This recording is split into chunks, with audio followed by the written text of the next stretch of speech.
Yeah, Dave Saunders, Mitch Cashin here for this season opener. Hey, this is Mitch Cashin here. Thank you.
New players, new coach, new sporting director, signalling a new era for FC Tulsa this season.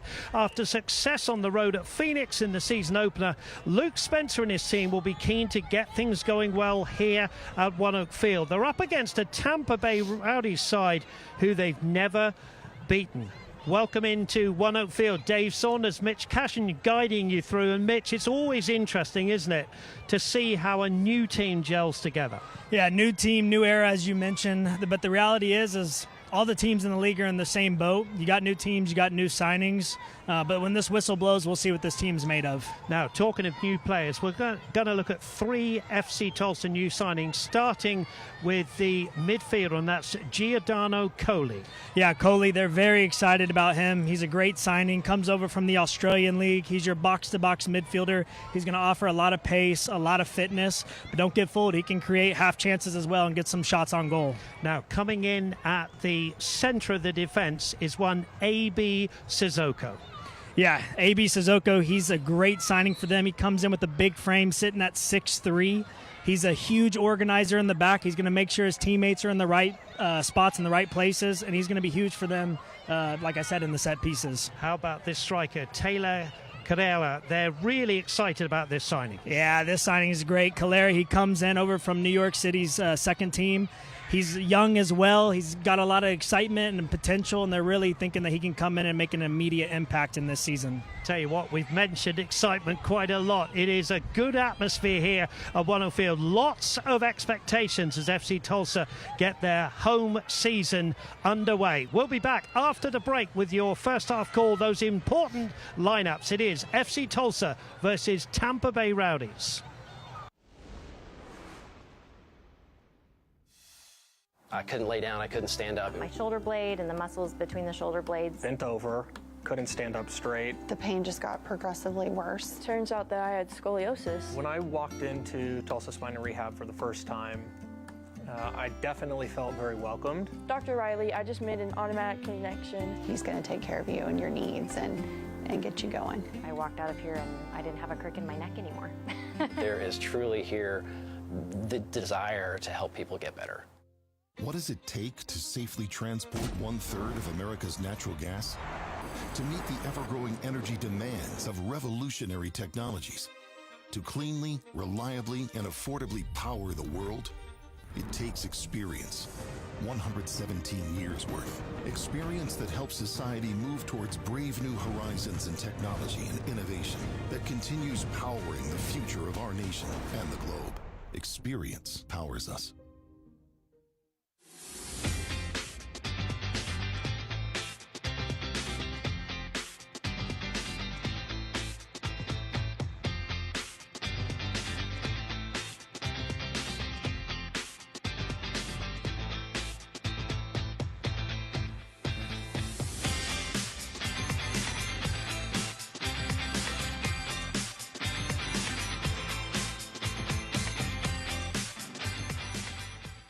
Dear future Charlie, Mom said life is full of opportunities. She also said life is full of learning new things. Really, really cool new things. And when you have the right tools, there are a lot of skills to learn. If we all do the best we possibly can, you just never know whose life might change For the better.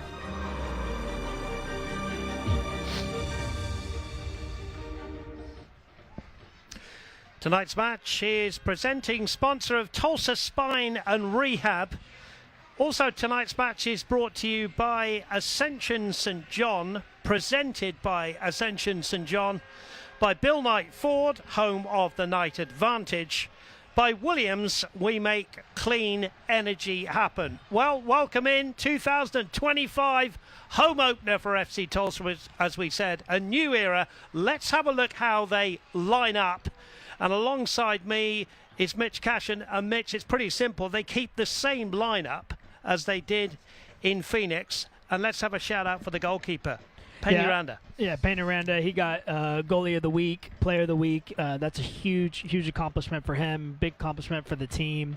As we mentioned earlier, new signings, new excitement, new era for FC Tulsa. So this is going to be a big game for them and how they move forward in the season. As for Tampa Bay Rowdies, such an impressive history.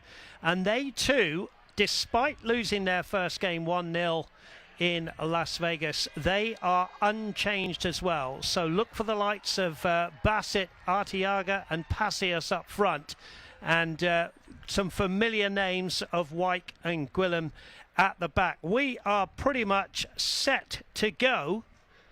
And there is Boubacar Diallo, who will be playing in the number 6 position, wearing the number 6, alongside Arthur Rogers, who will be pushed into the right of the back three. Welcome in everybody then to One Oak Field here on ESPN Plus and My 41 here in Tulsa.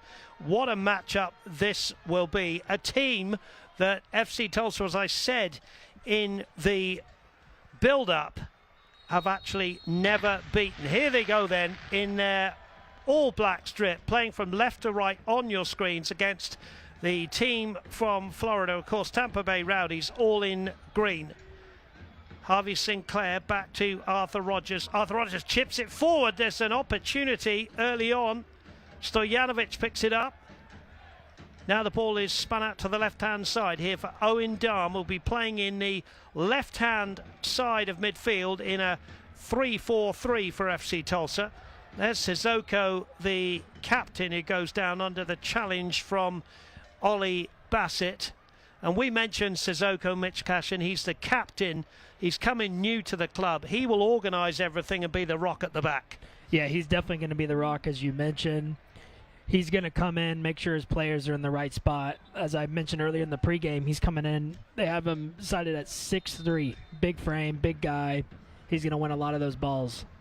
Ball out to the right-hand side here for Harvey Sinclair. Here is Sissoko. Where's 91, the 25-year-old Frenchman. Ball down that left-hand side to Owen Darm, who heads it in field. And that one's going to roll away. Let's have a look at the injury report. And FC Tulsa and Tampa Bay Rowdies, brought to you by OSU Medicine. No injuries. And Mitch Cashin, if you are a coach, that's exactly what you want. And unsurprisingly, no injuries. Although that means everybody got through the preseason pretty well. Yeah, that's a huge sign. I mean, that's a blessing for any team at any point. As someone who played in college, if you could ever just get the season where everybody's healthy, because those are the people that you went through the preseason with, you build the chemistry with, and you're able to like build from that and move forward. And you just hope throughout the season you can stay as healthy as long as you can.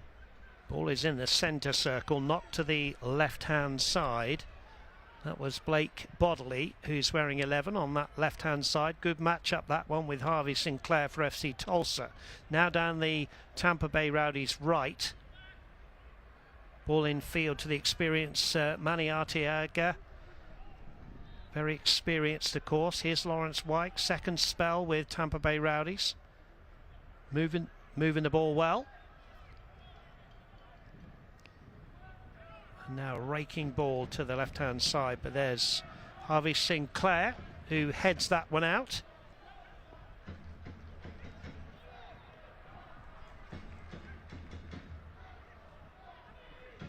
Good 1-2s being played.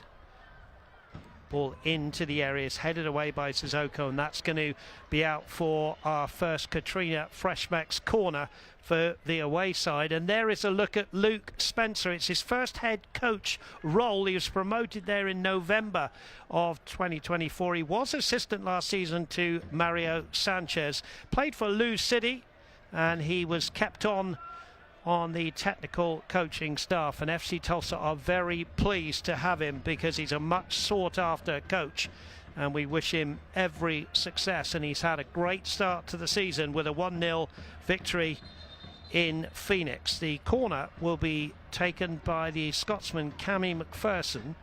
McPherson is on loan from St Johnstone in Scotland, and it's our first Katrina Freshmax corner.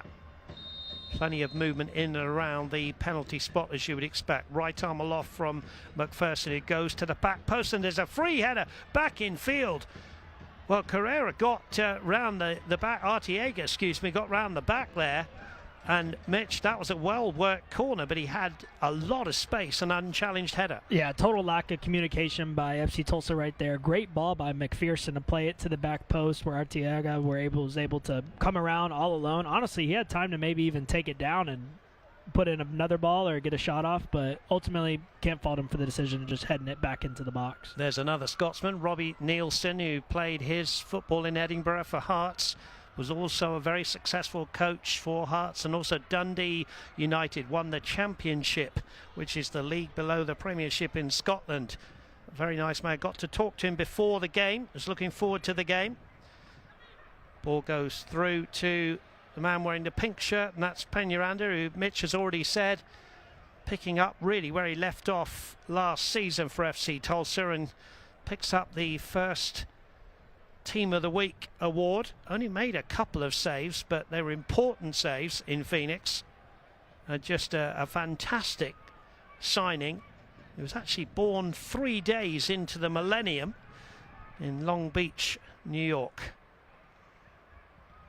Ball forward is just going to go all the way through to the other goalkeeper, and that's Dante Campisi. You had to feel a little bit sorry for Campisi. It was he had pretty much had nothing to do in Las Vegas, and then inadvertently kicked the ball against his teammate, and it fell nicely for an open goal, and Vegas won that one by 1-0.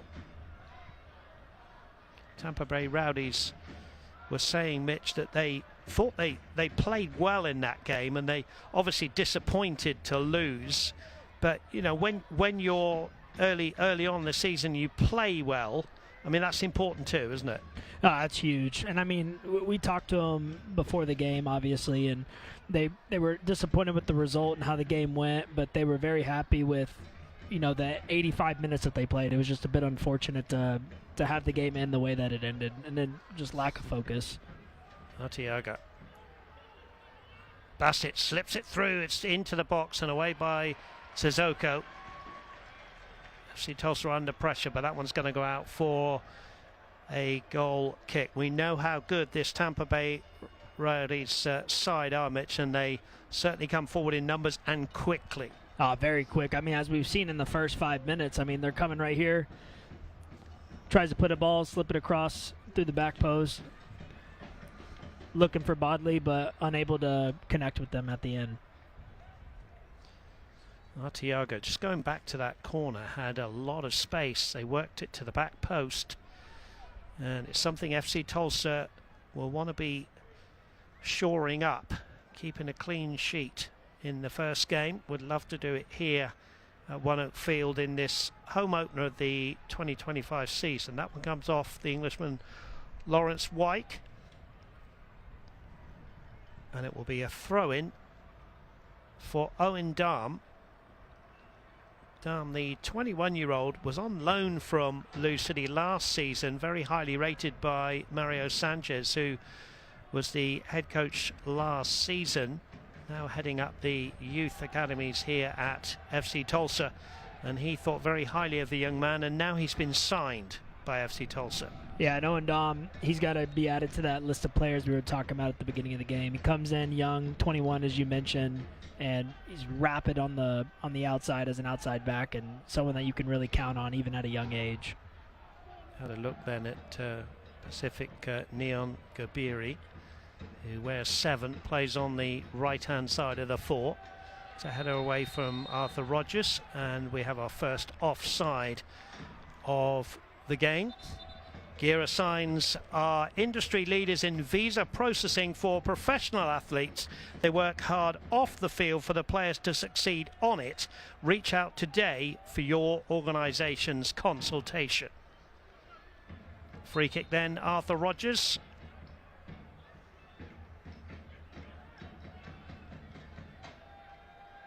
E.B. Sissoko. First real look at Lamar Batista, the 27-year-old. Joined FC Tulsa this year. Did spend some of the 2021 season with Oklahoma City Energy down the turnpike on loan. Actually played against FC Tulsa in 2021 here at One Oak Field. A game that FC Tulsa won by 2-0 in the Black Gold Derby. Much has changed since then, and we talk about it, Mitch. It's you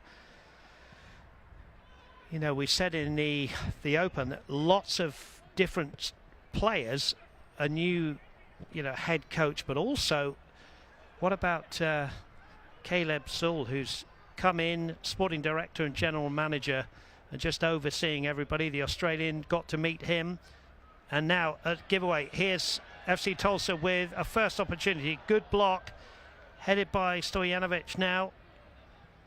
Yeah, that was Calera that we talked about in pregame. You know, he's someone that you're going to have to really watch out, can sneak behind. He's going to work hard to win the ball. He's going to press the team. The center backs are going to have a handful with Calera tonight. Batista. He gets pushed to the ground. That's an easy free kick to give for the referee. Referee tonight is Atan Yeya. The assistants are Ricardo Ocampo and Jay Norris. Gloria Martinez Resendez is the 4th official tonight. Ball scooped down that right-hand side. Just a little bit, you know, it's early on in the game, it's 10 minutes gone, but a little bit disjointed from FC Tulsa, the home side, so far. Yeah, you can tell it looks like they're still trying to settle into the game. There's been a lot of direct from them. Center backs are getting it. Sissoko and Batista are getting it, and they're just sitting in it long to Calera. Obviously, they haven't been able to connect. I think maybe that was part of the plan the first 10 minutes. Play direct, settle into the game, and then maybe as time goes on, they're going to play with the ball a little bit more. But Tampa came into this game ready to play. They've already had 2 chances on goal. So it's going to be an exciting game from both sides. It was quite a nice thing they put out on their social media of the Tampa Bay Rowdies players trying to look at a map of America and see where the state of Oklahoma was. Yeah, and not to single them out, but I'm sure it was a lot of the internationals that had no idea where Oklahoma was. I think some of the English lads had a little bit of problem with that, but someone who knows it very well, of course, is Nate Worth, who's on the bench tonight, former FC Tulsa player. Ball into the middle is away by the left foot of Arthur Rogers. And now Stojanovic just loses control. The front three of Stojanovic, Calera and Delu for FC Tulsa, the same 3 that started the game at Phoenix Rising, and of course Alex DeLu was the goal scorer. Yeah, DeLu's a great player. He's going to come in, make a difference immediately. But he hasn't been able to get on the ball as much today, so I know that they're going to try to find him some more. That defeat for Tampa Bay Rowdies in Las Vegas was only the second time in the modern era that the Rowdies have lost their season opener. The last time the Rowdies dropped their first match was the 2012 season. But as we said, they've picked themselves up pretty well and had the majority of the chances, just couldn't put the ball in the back of the net. There's Guillen with the header there, and this goes back to the 28-year-old Argentinian Dante Campisi. Aaron Guillen, who did play in the 5-0 thrashing of FC Tulsa last season. In 2017, Guillen was here with the old Tulsa Roughnecks on loan. Here's DeLu, busy player, just ran into trouble, easily taken away. And now the ball out to that right-hand side to Neon Gabiri. Batista slides in. Yeah, great one-on-one defending right there from Dom. Especially from a young player, as we mentioned already. He doesn't really play like he's a young player. He's played like he's been in this league for 10 years now. Yeah, as I said, he's very highly rated. Of course, Luke Spencer knew him as well from time at Lou City. Playing on the left, can play on the right as well. Playing as, you would say, a wing-back tonight, Mitch. I mean, he can play in the regular back four as well. Yeah, I would say he's definitely more of a true outside back, but he's great as a wing back that they're playing him right now. He's right-footed. He likes to cut in, come inside, but because he's good with both feet, he can still put in dangerous crosses with the left foot. Yeah, 2 assists last season in 25 appearances. Here's Bassett. Now Bodley. McPherson. Good building from Tampa Bay here. That's going to slide away for another Katrina Freshmex corner. The crowd quietly expectant. The weather tonight was 56 degrees on kickoff, and thankfully, Mitch Cashin, that wind, which was around about 60 miles per hour, my poor old garden fence needs putting back up again. It was really windy here. It was serious. My window in my room actually broke, so I had to call the landlord to get that one fixed. Well, we hope that everybody is safe, because it really was quite a night in Tulsa. It's calmed down a little bit. Here's the corner into the danger area. Ball headed up into the air, chested down of a fashion by Arteaga, who then gets pushed off by Batista. Referee's just going to have a little word for the push. And the ball will be in the safe hands of Harvey Sinclair for the throw-in. 0-0 the score. Thanks for joining us. Keys to the match here, Mitch, pretty standard. The team must come together, and they want to nullify the attacking pace, which they haven't done on every situation. And then, of course, for FC Tulsa, they want to finish those opportunities, which at the moment are quite rare. Yes, and I mean, I totally agree with the keys for the game today, because when you think about whenever they played Phoenix the other day, there was lots of chances that they created. They were on the attack. They really played as a team. They had controlled the ball, and right now it doesn't really seem like there's been much going for them, and I know that they're going to try to work to get things going. There's another look at Robbie Nielsen. He's got his coat on tonight, although it's he was telling me about the weather, and also Lewis Hilton, who I got to speak to, is from Cornwall in England, and they were saying how beautiful the weather is in Florida compared to England. And Robbie Nielsen said, especially Edinburgh, where you get a lot of rain, it's pretty cold. But he's enjoying life. Successful coach. Here's the long ball. There's a little nudge from Harvey Sinclair, which put Arteaga off. Now DeLu's underneath this one.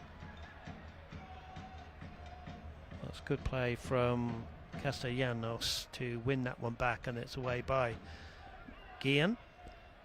Harvey Sinclair loses the ball. FC Tulsa just can't get the ball to put a few passes together at the moment, Mitch. Finding it difficult to put things together here. No, it's been tough for him right now. Tampa's definitely taking control of the ball. Arteaga's been very busy as the number 9, as the hold-up player for them.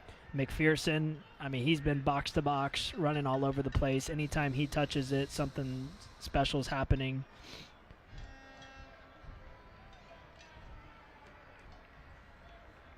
But you can see Sissoko's over there talking to everybody. As we mentioned earlier, he's the organizer on the team. He's the captain. He's the leader that everybody's going to turn to. So this is a good opportunity for him early in the season as a new signing for the team to really make a name for himself as a leader right now. Goals are plenty across the USL Championship. Apart from here, 0-0 the score in the 18th minute. There was a win tonight for Detroit by 2-1 in Colorado. Miami, who really struggled last season, are currently 3-0 down after an hour to Indy 11. North Carolina 1-1 with Loudoun. Charleston 2, Rhode Island 0, coming up to half-time there, and 0-0 here with Owen Darm for FC Tulsa. Dave Saunders, Mitch Cashin with you. And Dave, you mentioned it earlier. We weren't able to finish it because we had the counterattack from Calera. But, you know, you kind of brought up Caleb coming in over from Memphis 901. He's been a great addition to the club. He was doing something really special over there in Memphis and built a great team, built great players and coaching staff around him. And it makes you really excited. You know, if you're a fan in the city of Tulsa, just really looking forward to what this team's all about. It was a flick on, and then there was nearly a touch there, but goalkeeper comes out well. Yeah, Caleb saw with Memphis 901, he led the club to a top 4 seed in each of the past 3 seasons, becoming the only team to accomplish this feat over the past 5 years. Also, you know, Caleb saw when you talked to him, he's a former goalkeeper. He's actually on the bench next to Luke Spencer. There is another assistant coach coming in who's arriving, we understand, in Tulsa today, and you just get the impression, Mitch, when you talk to Caleb Saul, that the bar has really been raised here for FC Tulsa. Yeah, he's got a high standard. He's a true pro, very professional with how he goes about things. And from the moment he stepped foot in the city of Tulsa and talked to this team and met with the players, he's had an immediate impact on this team. There's Bassett trying to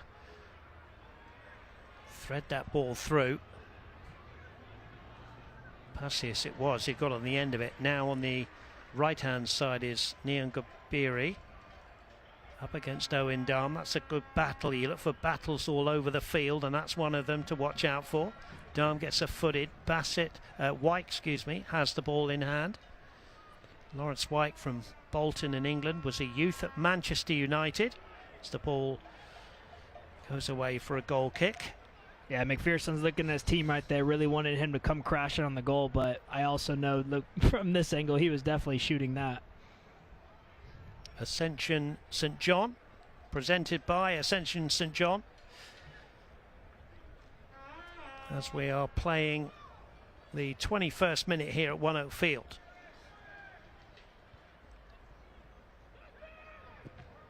A strong challenge coming in, and I think that did come off Bassett. A.B. Sissoko was in quickly there. Just coming back to A.B. Sissoko, I always think it's a significance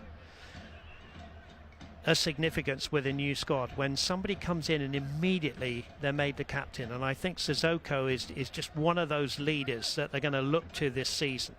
Yeah, he came into the pitch. The big thing when you talk about making a captain, especially someone that's coming in new to the team, like, do your players respect him?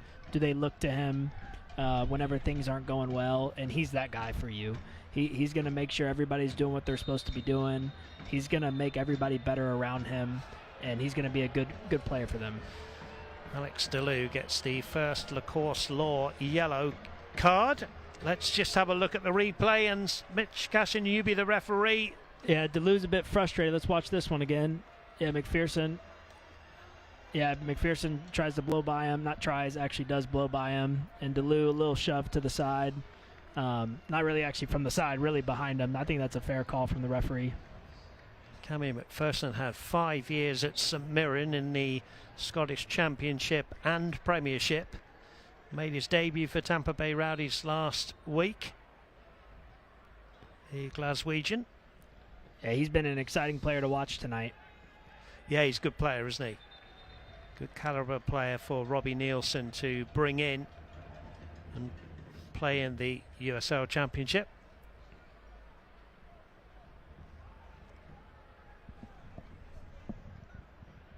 So our first Lacrosse Law yellow card goes to Alex DeLue in what's been a fair game.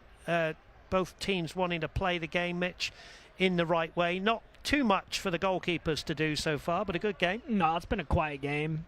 Panaranda's had a little bit more of the action than Campisi, but as you mentioned earlier, I mean, I can't remember the last foul that was called. It's been a pretty fair game. Teams are playing the right way, as you mentioned.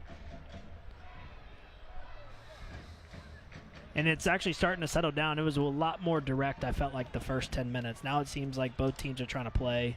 Tampa definitely still having more control of the ball. Ball away there from Castellanos. Pacia's trying to make a nuisance of himself up there.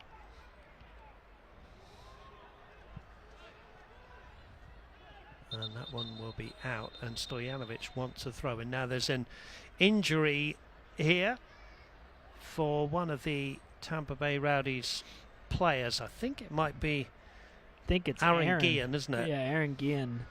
Who is familiar with this field, as I said. Played for the old Tulsa Roughnecks in 2017. Mitch, when you look at the head-to-head series of recent years, FC Tulsa, as we said in the open, they've had not been able to beat Tampa Bay Rowdies. We'll just have a look to see how Guillen may have got the injury here. Well, I think it must have been bang on the head there, I think. Yeah, to be honest, I'm not quite sure. He wasn't the one that touched it, so maybe he caught an elbow to the head. Maybe he was trying to get a call. It was kind of hard to see. But obviously, clearly seems to be having pain in the head area. Going back to that head-to-head series, go back to 2021 in the playoffs, round of 16, and it was a heavy 6-2 defeat in Tampa. Then 2022, there were a loss of 3-1 away. They did get a draw at home here at Field 1-1 with a late equaliser, and then 3 losses in the last 3 matchups. 0-0 here. 25 minutes have gone. Both teams with new signings settling in. And I think we're having a hydration break here. Yeah. Bit interesting. Usually you'd think that comes in a couple months when it's about 100 degrees here. And this break is actually for breaking fast for Ramadan. Boubacar Diallo is celebrating in particular at the moment. So something that, I think is a really good addition to the world game, Mitch. And they are celebrating. It gives the coaches a chance to get together with their teams.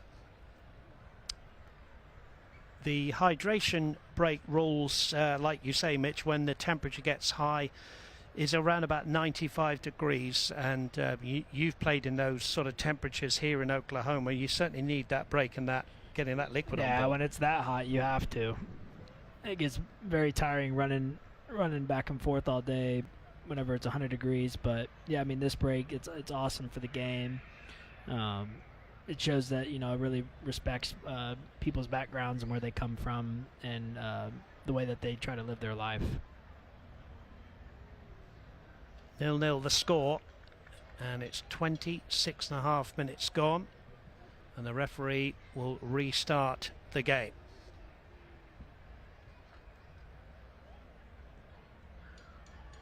And it will be a throw into FC Tulsa on that left-hand side. Lamar Batista gets us back underway. Here is Boubacar Diallo. Breaking ball here to Harvey Sinclair. Sinclair, who's not been able to get in that corner too much tonight. Stojanovic, Arthur Rogers, and this is better from FC Tulsa, who are starting to knock the ball around a little bit. Diallo doesn't quite make it to Owen Darm.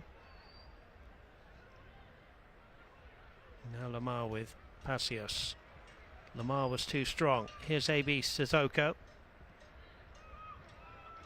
Harvey Sinclair. Diallo tries to find Stojanovic on that right-hand side. Stojanovic was clever, got a slight clip on the ball there. Yeah, and back to Batista earlier, he's had his hands full over there, but he's lived up to the challenge every time. He's been very physical. But we've given a lot of praise to, like I mentioned, we've given a lot of praise over to Sissoko, but Batista, I think he deserves some credit as well. He's really held his own over there at the left center back spot. Yeah, they've done well so far, but here they come again. That's a ball over the top. Peñaranda has to come out scurrying and gets there ahead of Rubens Passios.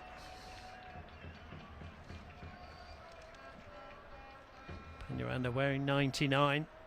Solid figure in the goal. FC Tulsa did sign a backup goalkeeper, and that's Brian Dowd. Also Michael Creek. So 3 goalkeepers.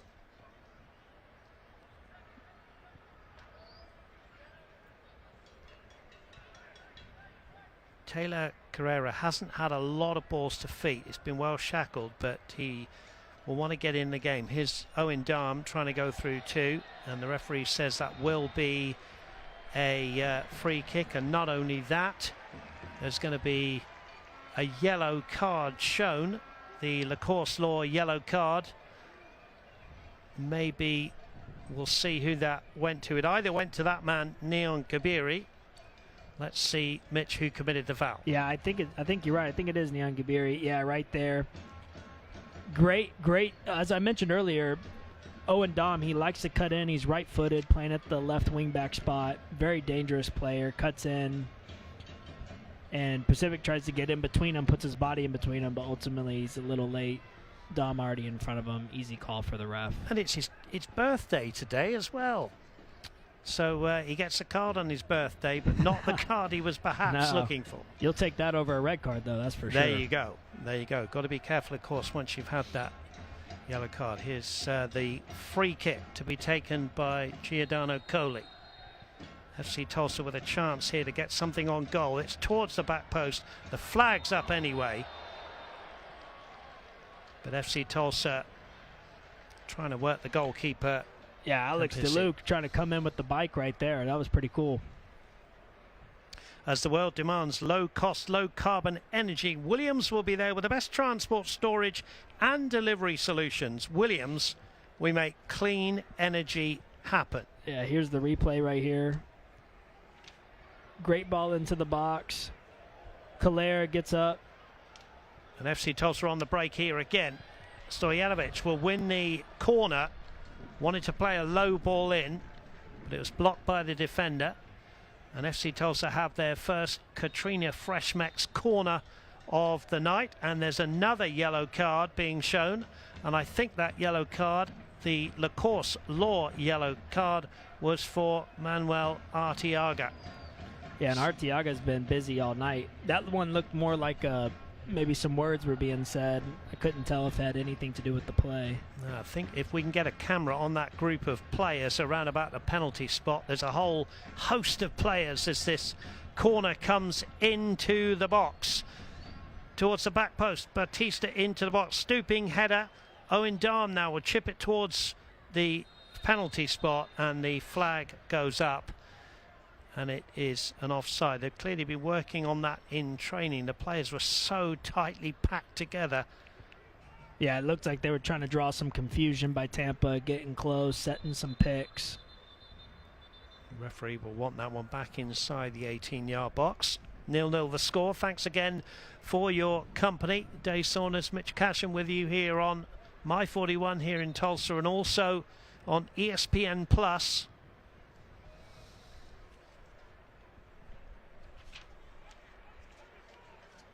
And welcome to the 2025 USL Kickoff presented by Terminix. Throughout the month of March, the USL will be kicking off across the country. Join us for all the action on ESPN and CBS Sports platforms. McPherson towards the left-hand side. There's a header. Bodley and Harvey Sinclair. Thankfully, both of them got up from that. Sinclair says, well, been through that before. Yeah, it's good. Always good sign to pop back up. That one looked like that could have hurt. Bodley, his leg got caught underneath him. I didn't know if he was going to. But right here, they're both players are going for the ball. I mean, to be fair to them, Bodley made contact with the ball first. So, I mean, it looked like a dangerous play for the ref, and he's done a solid job so far tonight. Yeah, he has, hasn't he? Yeah, and he's definitely shown that he's not playing around. He's given 3 yellows actually now. In the first 33 minutes. Yeah, 2 for fouls, 1 for dissent. We kind of talked about it the first 15, 20 minutes. We were saying how, there hasn't been really many fouls called, and ever since then we've had 3 yellows every couple minutes. The whistle's blowing. But nothing malicious, Mitch, no, is there? No. Nothing for the players. Everybody's trying to play the game in the right way. Yeah, lots of respect amongst both teams. Arthur Rogers wanted a handball there from Arteaga, who's continued his run down the left-hand side. Gets a little bit frustrated he didn't get the ball there. Here's Boubacar Diallo, who's stolen the ball away in the midfield for FC Tulsa. Still has control of the ball somehow. Arthur Rogers.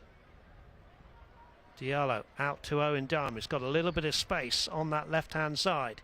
He's up against Neon Gabiri. Dime, low ball into the box. Away by the Tampa Bay Rowdies defence. Lamar Batista does well. Shoulder to shoulder. Sissoko. Batista on the halfway line. Good 1-2. Batista will get that back, slip it through. And again. Yeah, you don't see that very often from the center back right there. Coming in 1-2 and with your winger and midfielder. That's right. Batista's definitely shown that not only is he a big key player for them in the center back role, he can also, press forward, push the ball up, break lines with his dribble, and find passes and connect with his teammates. And talking to Luke Spencer as we did in the week, he was saying he wants everybody to see the new way that they want to play this season, and they're certainly trying to get up and at him, but it's difficult against top sides. And Tampa Bay have won the ball back here with Bassett in the centre circle.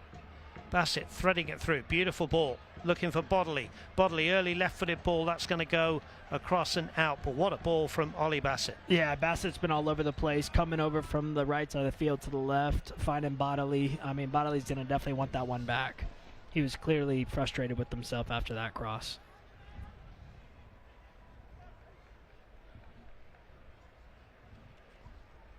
Nil-nil the score. Peñaranda with the goal kick. I mean, even though there's been a lot of attack coming from Tampa this half, I mean, Peñaranda actually hasn't really had many saves to make. He's just, had to deal with a lot of people being in the box. Peñaranda, as we said, for the 2 saves, that were important ones, made the Week 1 Team of the Week. Batista will go back to his goalkeeper.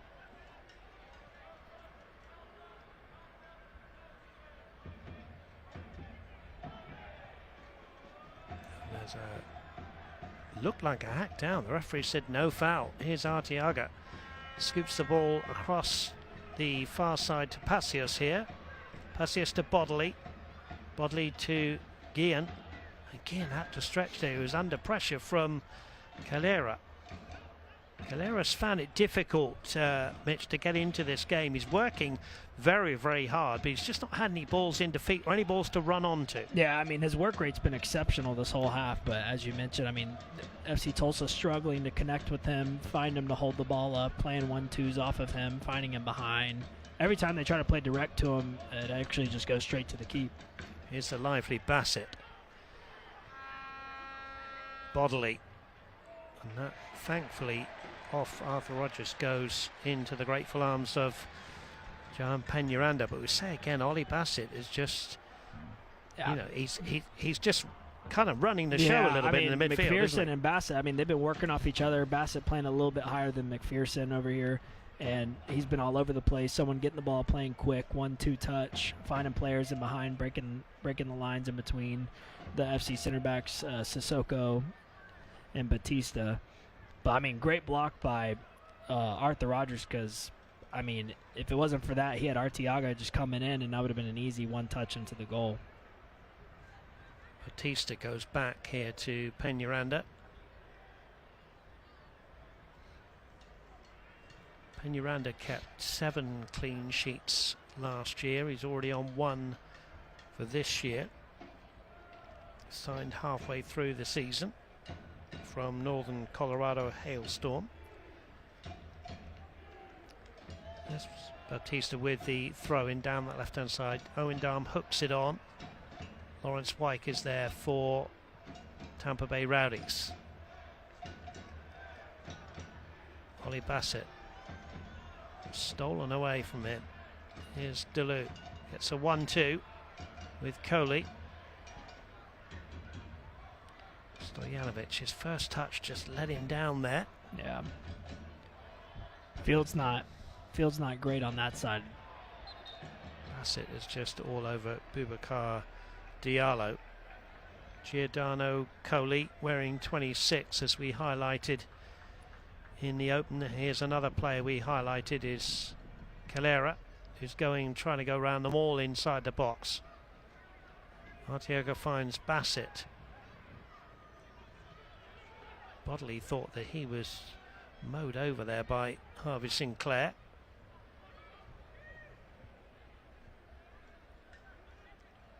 Walking pace from the away side here.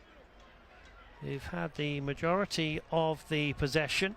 Yeah, even though it's 0-0, they seem to be very comfortable on the ball, taking their time in possession.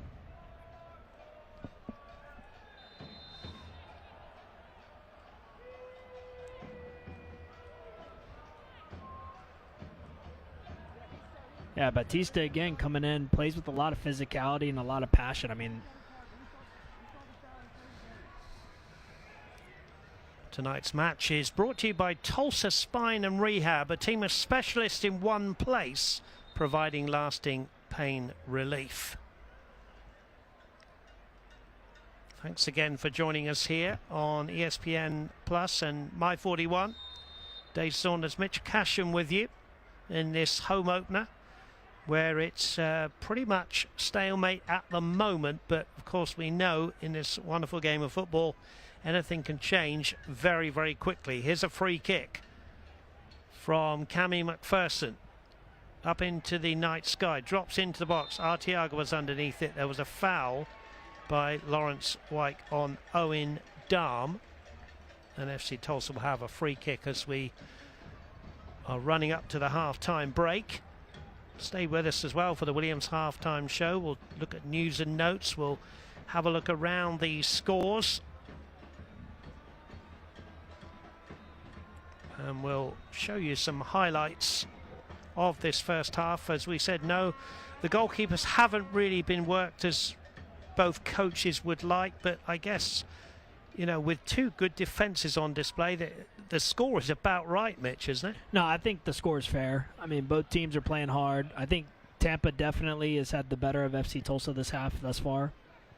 But, I mean, if you're Luke, you're happy with the way that your team has responded after the first 15 minutes, because as we mentioned earlier, FC Tulsa was getting nothing. And then they're able to create some chances, get on the ball, connect more than 5 passes. And to be fair, in that last attack there, they worked the ball pretty well. Owen Darm just overhitting the cross in the end. Exactly. But no save as yet for that man. Campisi, the Argentinian, the first season with the club.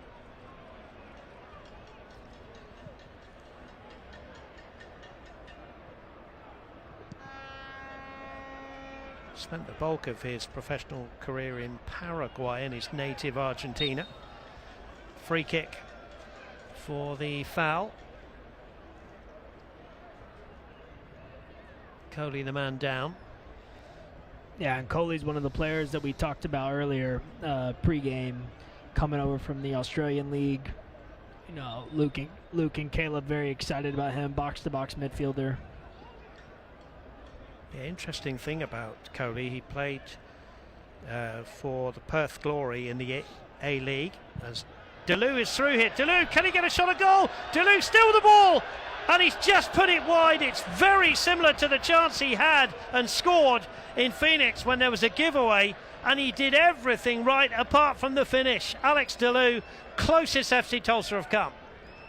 Yeah, I mean, as we talked about earlier, the way Tampa lost the game, here we'll get a look at it right now. McPherson trying to do a little too much in the midfield. Deleu winning the 50-50, shot fake, another, and just stretches it out wide. You can see McPherson trying to cover from his mistake. And but that's exactly what happened to Tampa with Las Vegas. Yeah, Las week. Vegas. Yeah, sorry about that. But Very with similar. Las Vegas, they're trying to do too much, keep the ball, and then they make a mental error whenever they've been all over the team the whole half. And FC Tulsa almost stole one again. And I mean, if you're the coach, as we mentioned earlier, like, you can be happy with the way your team's playing, but you want to play the whole game. Deleu here, is he in? Well, that's good goalkeeping from Campisi. You had to be alert. Deleu broke the offside trap. Yeah, he almost got loose again right there. Yeah, it's interesting talking to Luke Spencer about Alex Deleu. Deleu was kind of in and out of the team last season, the 24-year-old. And, you know, he said he's shown well in pre-season, worked hard, and he deserves his place at the moment. No, he definitely has. He's shown that he's got the work ethic. He can be creative on the attack, create half chances as we just saw, and then also, you know, work back defensively, be someone you can count on. And he pairs very well with Diallo as well. Here's Giordano Coley. Back to my A-League story with him as we have a break. Yeah, interesting, Mitch, that Coley played for Perth Glory in the A-League with Neon Gabiri, who's playing against him tonight for Tampa Bay. Those two played together for Perth Glory in Australia, so I'm sure they'll have an embrace at the end of this game. Yeah, it's always fun when things come full circle. You can play early days, and then later in life you find each other playing on the field again. Well, what's interesting as well, I mean, you know, you're playing in Australia 1 minute and in Tulsa, Oklahoma the next, and Tampa, you know, in Florida. So yeah, and I'm sure if you would have told them that years ago, they'd say, no, I don't think I'd be over there, halfway across the world. But again, it's credit to this USL Championship League as we see 3 minutes of time to be added on, that, you know, players are now looking at the USL Championship worldwide and saying, that's the league I want to go and play in. Yeah, I mean, it's grown. Soccer in the United States has grown in general, but you have the MLS, and then the USL Championship has shown that, you know, they're a league that wants to compete at a very high level, and players from all over the world are coming and truly growing the sport here in the States. And of course, very, very excited if you're a young player. Very excited if you're a man of mature years like me, that the World Cup is going to come on our doorstep next year. So we're looking forward to that one. Here's the free kick from Tampa Bay Rowdies into the box, headed away by Diallo. Kept alive, McPherson. Step over on that right-hand side. Neon Gabiri will not get round Coley, who does well to defend, but somehow Tampa Bay Rowdies here in injury time added on at the end of this first half, still have the ball. Arteaga, first time ball. Suzuko's underneath that one with Passios. Now there's a shot along the ground, but that's easy for Peñaranda. Passios sits down. He thought he should have had a foul, but I think the referee either didn't deem it as a foul or played a very good advantage. No, that was a good advantage call right there from the ref. I mean, McPherson's going to want that one back. Tries to one touch, tuck that one in, just doesn't get a good foot on it. I like to praise good officials when I see them. I think Mr. Yaya has had a very good game so far in the middle. Now, here's FC Tulsa late on. Ball into the box, hits the defender, no penalty. Referee waves that one away. Now it's scooped into the box. It's going to come here to the far side. It's a shot. Blocked. And FC Tulsa pressing late on here. It was Harvey Sinclair who had the shot. There was an appeal for handball in the box, but the referee was right there and waved it away. Yeah, Calera was shouting for a handball right there. We might see if we can get a replay on the screen for everyone. Throw in it is for Aaron Guillen, the Mexican. Played with Tampa Bay Rowdies since 2020. Batista will go back to Peñaranda. We have played the 3 minutes of Tulsa Tech stoppage time. Batista does really well to get round Bassett. Yeah, he'll fool you. He'll make you think he's not a center back. Got a little bit of midfield in him. So one more opportunity for DeLu, who skies it. Yeah, DeLu's had 3 chances now in the first half. He's just unable to put any of them on target right now. You know he's frustrated with himself, but he's had quite a half, and you know he's going to have more in the next 45. Yeah, Alex DeLu with the final chance of the half. Mitch, 0-0. Both goalkeepers will need to be worked more, you would have thought, in the second half, but about right for you, 0-0? Yeah, I think it's a fair score for the game and the way it's been played. I mean, you also got to deal with the wind. It's been hard to keep the ball on the ground, control it with the touches, and both teams have shown quality half chances from both sides. FC Tulsa, you felt, grew into the game a little bit as the half went on. No, 100%. I mean, the first 10 minutes they really struggled, but you know they really came in, and Luke's got to be happy with the way his teams finished the half. That's the voice of Mitch Cash, and we'll take it to break. Don't go away. Lots to get through in the Williams halftime show. Here at One Oak Field, it's FC Tulsa 0, Tampa Bay Rowdies 0.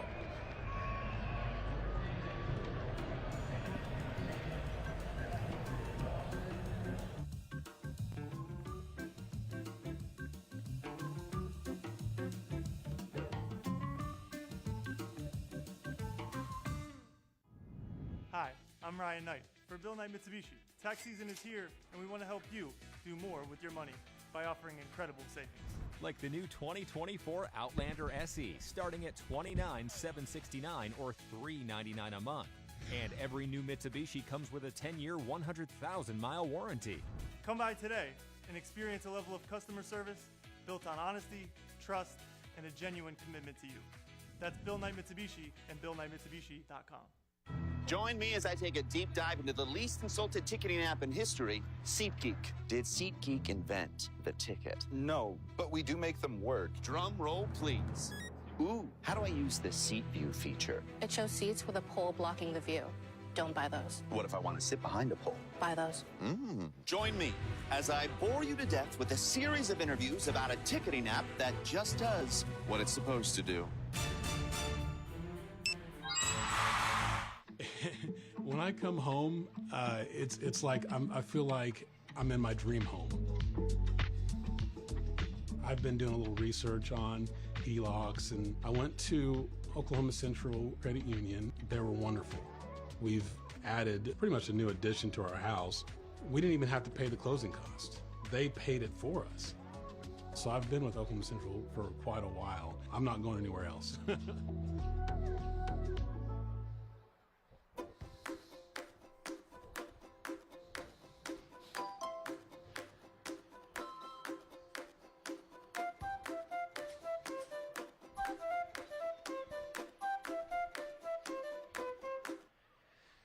You have to go back to 2018, the last time FC Tulsa lost a home opener. At the moment, it's 0-0. We'll bring you lots more in the Williams halftime show. What does it take to safely transport 1/3 of America's natural gas? To meet the ever-growing energy demands of revolutionary technologies, to cleanly, reliably, and affordably power the world, it takes experience. 117 years worth. Experience that helps society move towards brave new horizons in technology and innovation that continues powering the future of our nation and the globe. Experience powers us. Hi, I'm Bill Knight for Bill Knight Ford, and we're proud to be part of the Tulsa community and Oklahoma's #1 Ford dealer for 16 years, providing you with unmatched sales and ownership experience. We're grateful for the trust and support you've shown us, making our continued growth and success possible. Here's to 16 years of sales leadership and many more to come. Join us at Bill Knight Ford and BillKnightFord.com, 96th and Memorial, and home of the Knight Advantage. At Ascension St. John, we're committed to being your first choice for healthcare in Oklahoma. For movement disorders, spine care, and more, our brain and spine specialists lead in coordinating advanced care. Patients choose us for advanced heart care and personalized cancer care. And we also excel in the things that can't be measured. Listening more closely, caring more compassionately. Welcome back to One Oak Field. Halftime, FC Tulsa 0, Tampa Bay Rowdies 0. Well, it's a little bit early to look at the standings, but come on, let's have a look at them anyway, and we can explain a little bit about how you make the playoffs. And the answer is above that red line, Mitch Cashin. You've got to be in that top 8. FC Tulsa up there in 4th after that one win very early, but it just shows you there, you look at all of those teams, every game is A, going to count, and B, going to be a difficult game this season. Yeah, I mean, as you mentioned, it's early days right now, so you can't put too much emphasis on the standings, but, you know, every game matters. So it doesn't matter if it's game 1 or it's game 20. You need to treat everything like it's a championship, and FC Tulsa's put themselves in a good spot to start the season off. Let's have a look at the Eastern Conference standings after one game. Again, the same applies here. Top 8 for the playoffs. Loudoun United will look at how they are doing or have done tonight. Detroit are up there as well. Lou City, of course, you can always rely on them to be up the near the top of the table. And of course, 9th place there, this is a cross-conference game, is Tampa Bay Rowdies. Let's have a look at some scores from around the conferences tonight, and it did finish in Colorado. Colorado Springs Switchbacks FC 1, Detroit 2, and also El Paso and Phoenix Rising. They will start at 8 o'clock local time. Some other scores I can bring you. Miami have gone down at home to Indy 11 by 3-1. Loudoun have beaten, or excuse me, it's very near the end of that game. They're leading in North Carolina by 2-1, and Charleston are beating Rhode Island by 2-0 after 66 minutes. Halftime here is 0-0, and that's the same score between San Antonio and Pittsburgh. Let's have a look at some news and notes for you. And Oakland Roots SC surpassed 15,000 tickets sold for the club's home opener at the Oakland Coliseum against San Antonio FC next Saturday. Congratulations to them. What about this story? Lexington Soccer Club won its first ever USL Championship match in front of a club record crowd, becoming the first team to win its debut match since 2018. They beat Hartford Athletic by 2-0, and they contain one Marcus Epps in their team, who used to play here at FC Tulsa. Now, the US Open Cup kicks off next week with 8 USL Championship clubs entering the first round, and FC Tulsa, Mitch Cashin, go across town to play Tulsa Athletic. That should be a great game, a mouth-watering game in the Open Cup. Yeah, no, it'll be a good game. Last time they were able to play 2 years ago was a good match, and so I know it's always fun for the other side, being an amateur team, to play against a pro side. Yep, looking forward to that one next week. We will come back with some first half highlights for you after this break. It currently at One Oak Field. Half-time, it is FC Tulsa 0, Tampa Bay Rowdies 0.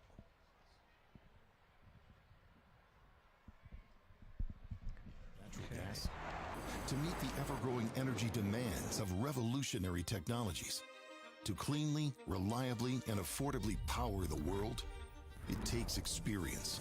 117 years worth. Experience that helps society move towards brave new horizons in technology and innovation that continues powering the future of our nation and the globe. Experience powers us. At Bill Knight Ford, we're proud to bring you the power of three. 3 locally owned locations, 1 unbeatable experience.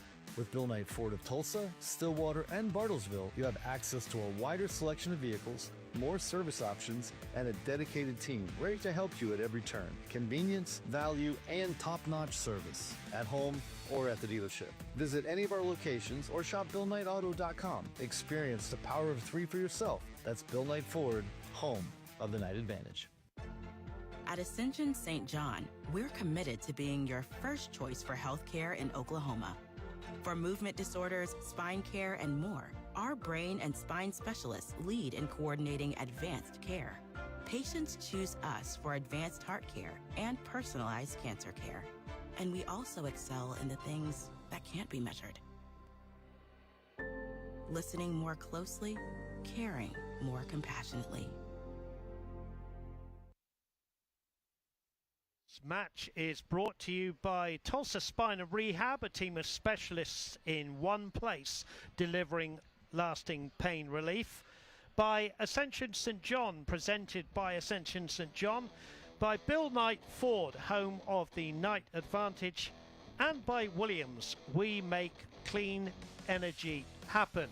Well, we're going to run the highlights here. You won't see any goals because it's 0-0. But Mitch, it started off with a Tampa Bay corner. Yeah, McPherson's had some great deliveries tonight. And Arteaga's been busy as well. But as we mentioned, no goals, but, lots of great balls by McPherson. Here we go. He's, got a yellow. Yeah, Alex DeLue getting a yellow there. Pushing him from behind. But McPherson, he's been busy. And then Dom, he's been busy as well on that left side, cutting in, making a difference for his team, putting in some decent balls into the box. Now let's have a look at this one. McPherson got in trouble, didn't he, there? Yeah, he's had a good game, but yeah, that was one of the mistakes. And then DeLue cutting up some players and then just puts it a bit out wide. And then there was a shout for a penalty there. It certainly does hit the arm. Mitch, we'll just look at it again here. And then as Alex DeLue, fires over there. Close call for the penalty. Seen him given? Yeah, I mean, it was tough.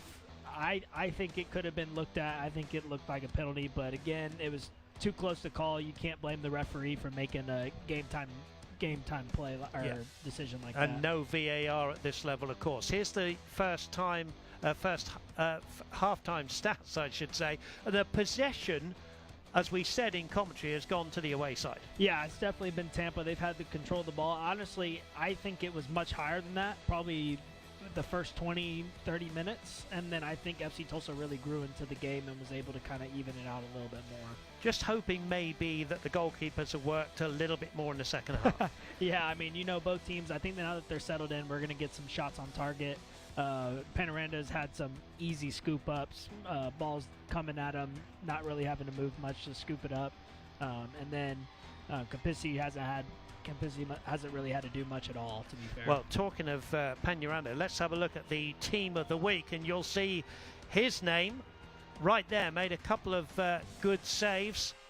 And then you look ahead, Zach Ryan is a prolific striker. Diogo Pacheco, who went from FC Tulsa to San Antonio, gets a nod as well. Sean Tosh, seasoned professional with Lou City, always seems to perform and often gets in those team of the week. Congratulations to all of them, and of course the coach of the week has to go to Terry Boss of Lexington Soccer Club, who we've already mentioned. Mitch, what can we look forward to in the second half? Do the coaches, leave it maybe for another 15 minutes and then hope for some impact from the bench? I think we've seen from the first 45 minutes, Tampa's going to come in and not change the way that they've been playing. I think that they're happy, the coach is happy, and I think he's just telling them in the locker room, hey, limit the mental errors, limit the mistakes, play our game, and we'll be okay. FC Tulsa, on the other hand, I think Luke's telling them, just, hey, be composed. You saw how they played in the last 10, 20 minutes of the first half, really comfortable on the ball, creating chances, working hard in the press to win the ball on the counter. I think he's just telling them, hey, just pick up where you left off. And so I think we're going to see both teams getting a lot more chances in and testing these keepers. There's the starting 11. The substitutes, by the way, are Delence Pierre, the defender, Marcus Serrato, who's joined after a decade in Brazil, the midfielder, El Medcar, the midfielder as well, Patrick Segrist, who could come in on the left-hand side, Stefan Lukic in midfield, then Brian Dowd, the goalkeeping sub, and Faisal Patash. So some changes could be made easily by Luke Spencer. There's Boubacar Diallo, who always gives his all in the midfield, wearing 6 in the number 6 position. Ollie Bassett has impressed the Englishman in the first half. And there is a substitution for FC Tulsa. Looks like Patrick Segrist might be coming in on the left side. Patrick Segrist, as you said, we'll have a look down to see whether it's Owen Dahm maybe he's not come out for that second half. We'll bring you news of that sub, but certainly Segrist, as you said, is on the field. There's Arteaga, who wants to get this second half underway.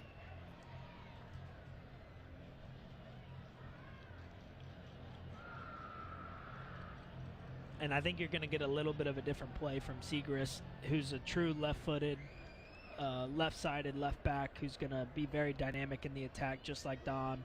And he's going to offer probably a little bit more down-the-line crosses, whereas Dom's going to cut in. McPherson then to Wyke as we're underway here. The team all in green tonight with the yellow trim is Tampa Bay Rowdies, playing from left to right on your screens here on ESPN Plus and My41. Dave Saunders, Mitch Cashin in the commentary box here, looking down on One Oak Field as the smoke clears from the cannons that go off to signify we are underway. FC Tulsa in their all black strip with the gold numbers, playing from right to left, kicking towards their own fans, trying to score the first goal here at One Oak Field in the 2025 season. Wyke heads the ball away. DeLu busy, can't get it through to Calera. Batista has won the ball fairly over Ollie Bassett. Well, Select is proud to be the official match ball supplier of the USL Championship. From the academy to the big leagues, Select is there every step of the way. Visit us.select-sport.com for the latest Select product specials and more. Select, the player's choice.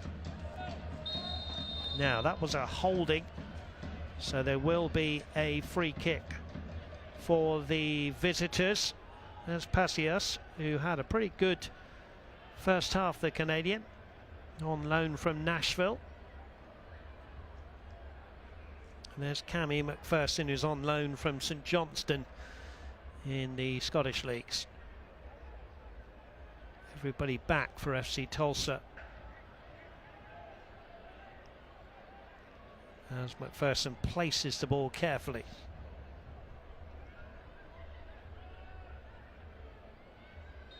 Referee blows the whistle, and we're just a couple of minutes into this second half as McPherson plays this one in behind the back line. There's a good header away, well defended by FC Tulsa, and Arteaga can keep the ball on that left-hand side. And this one will go all the way back from Bodley to his goalkeeper, Campisi. He drives it, and that's a good driven ball to Manny Arteaga, the Venezuelan. He goes towards goal. Sissoko volleys away from his own 6-yard line. Throw into Tampa Bay Rowdies. Game delicately poised here as Bodley, the former Portland Timbers 2 man, and also ex-San Diego Loyal, had 2 seasons there. He's actually making his 100th USL Championship appearance tonight.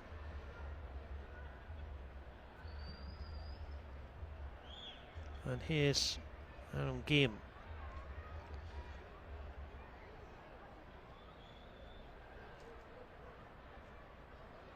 6th season with Tampa Bay Rowdies. Good servant to the club. Here's his throw into the danger area, headed away. FC Tulsa trying to break out, but can't find the pass out. And again, just couldn't find the ball out there, Mitch. No, I mean, I think the same thing that we had in the first half. I thought it'd be a little bit more composed coming in, but it seems to be, oh, here we go. Now, here they are with Diallo, Deleu. That hit the heel of Stojanovic. They break quickly, but that was almost too quick, wasn't it? Yeah, no, I mean, FC Tulsa's definitely coming out, high pressing. I mean, they're buzzing around the field right now, trying to shape it to a side and then getting numbers up to really press on the ball. Referee said that will be a free kick in favour of FC Tulsa. Just to confirm, it was Owen Dahm that has been substituted. Like for like swap though. Patrick Segrist, pretty experienced, coming on that left hand side, the 27-year-old from Barrington, Illinois. And now there's another Lacoste Law yellow card for Wubens Passios. I think for probably not retreating the 10 yards. Yeah, it looks like he was maybe trying to waste time. I don't really know why he was trying to waste time. We still got quite a bit of game left to play. As we mentioned earlier, I mean, the refs, I mean, he's not afraid to show the card. So, I mean, as a player, especially the ones on yellows, you got to be careful right now. 4th yellow card of the game. Free kick for FC Tulsa. Batista has gone down.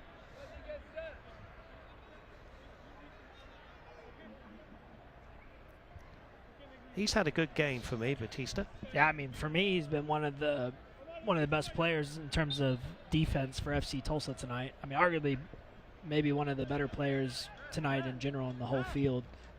Been a true presence in the back for them, winning all the balls, being very physical, but also showing that he is very good on the ball as well, beating players on the dribble and with beating players in lines with his passes.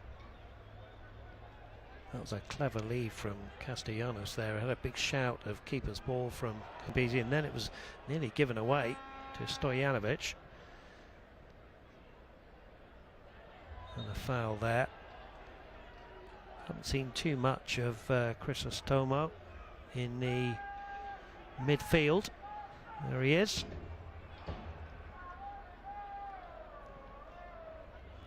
And now the 26-year-old Californian Castellanos plays it out wide to the right-hand side. Lawrence White goes down. Under pressure from Deleu. White didn't like the challenge. Rowdies in their 50th anniversary this season, having started in 1975. Of course, old rivals of the first Tulsa Roughnecks. In fact, you can go all the way back to 1978 for the first time the Tulsa Roughnecks met the Tampa Bay Rowdies. Lots of the old Tulsa Roughnecks players still living in Tulsa.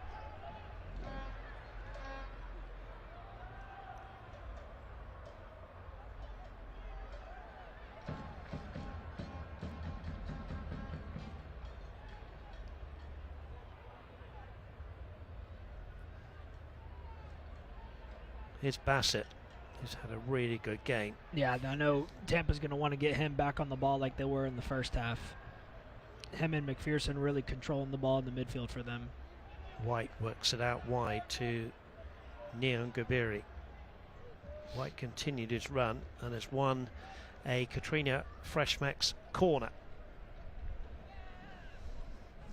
You know, talking to Caleb Saul again, the sporting director and general manager, he was saying to me that, you know, they're building a club culture here, that there will be difficult times, there'll be good times of course, but he said, you know, we need to prepare for those times when maybe things don't go right. And don't get me wrong, I'm not saying tonight is one of those nights, but you know, you do have parts of a season, Mitch, as you know, you played the game, you know, and you have to, as the referee's going to look after some shenanigans here, but yeah, I thought it was a good comment that he made, that you build the culture so that when times like that come along, you can deal with it. No, 100%. As you mentioned, I mean, it's not, by no means are you trying to say that this is not a good game at all, but to your point, you got to have that culture, you got to have that foundation to where when things aren't going your way, like right now, Tampa's definitely been the better half in terms of the game as a whole. This is an opportunity for them to really lean on each other and grow together and build character as a team and really find a way to grind it out to win, because wins are not always pretty. You know, you can win ugly as well, but at the end of the day, you just got to win. Katrina Freshmax corner then from Cammy McPherson. Holds both arms aloft here, goes to the far post. There's a header towards goal. Peñaranda's there, didn't have to make a save. It was headed away by the FC Tulsa defence, who dealt with that pretty well. But Arteaga, a couple of times in this game, Mitch, has been able to pull away and have a free header. Yeah, I mean, and he's a decent sized number 9, and McPherson or whoever's taking the corners, usually it's been McPherson tonight, they're always looking to have him, so that's definitely been a design play for them and something that they saw that they might be able to expose with FC Tulsa. And I'm kind of surprised FC Tulsa hasn't kind of figured it out and maybe put a body on him. Ball scooped away by Campisi. McPherson brings in Lawrence Wyke. Wyke, whose second spell with Tampa Bay Rowdies, loses out to Alex DeLue, still the only scorer of a goal this season for FC Tulsa. Patrick Segrist. Sissoko's got himself in a little bit of trouble here. Arteaga now, shot, wayward. That'll trouble the families on the grassy bank behind the goal, but Sissoko just got himself in a little bit of a twist there. Yeah, definitely been a little too confident on the ball.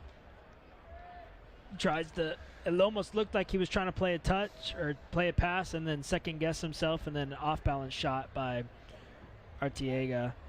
Arteaga scored 17 goals last season. He represented his country back in the day, 30-year-old. Actually scored in the 2-1 defeat for Indy 11 here to FC Tulsa in 2021. So he has scored on this field. Very experienced, had a season with Phoenix Rising, a couple of seasons at Indy 11. And he actually, Mitch, is on 47 goals in total in the USL Championship. Yeah, so I mean, 3 more for the half century. He's a proven striker, isn't he? Yeah, he's a true number 9, someone that your team can count on to really be a hold-up player, running behind, work hard in defense, and put the ball in the back of the net. I mean, what a career he's had. And talking of number 9s, you look at FC Tulsa's Calera. Again, I say he's working so hard off the ball, but he's just not had the ball to feet. He's up against 3 pretty good defenders or anything to run onto, and we know he's a young man, learning his trade and a good goal scorer as well. Yeah, he's obviously shown he's gonna be someone that the team can count on to work hard. You can tell throughout the game, as we've seen a little bit, he's been frustrated because he's looking for the ball, but unfortunately he hasn't been able to get on it as much. Caleb Saul, back to him again. He said, and I quote, "We're beyond excited to sign Taylor Carrera. They're looking forward to coaching him and having him here at FC Tulsa." Passias has got to be a little bit careful. He's on a yellow card, and that was a bit of a lunge in then. Yeah, I think if he was not already on a yellow, he might have shown one right there. I think he's giving him a bit of a warning, saying like, "Hey, you've been given quite a few warnings," so he's definitely got to watch out, especially with about 30, 32, 33 minutes left.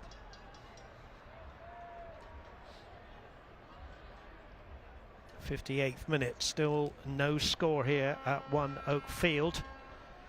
Soccer season is here, and SeatGeek is the official ticketing partner of the USL. Get all your USL tickets and more from the #1 ticketing site, SeatGeek. Your ticket to great seats.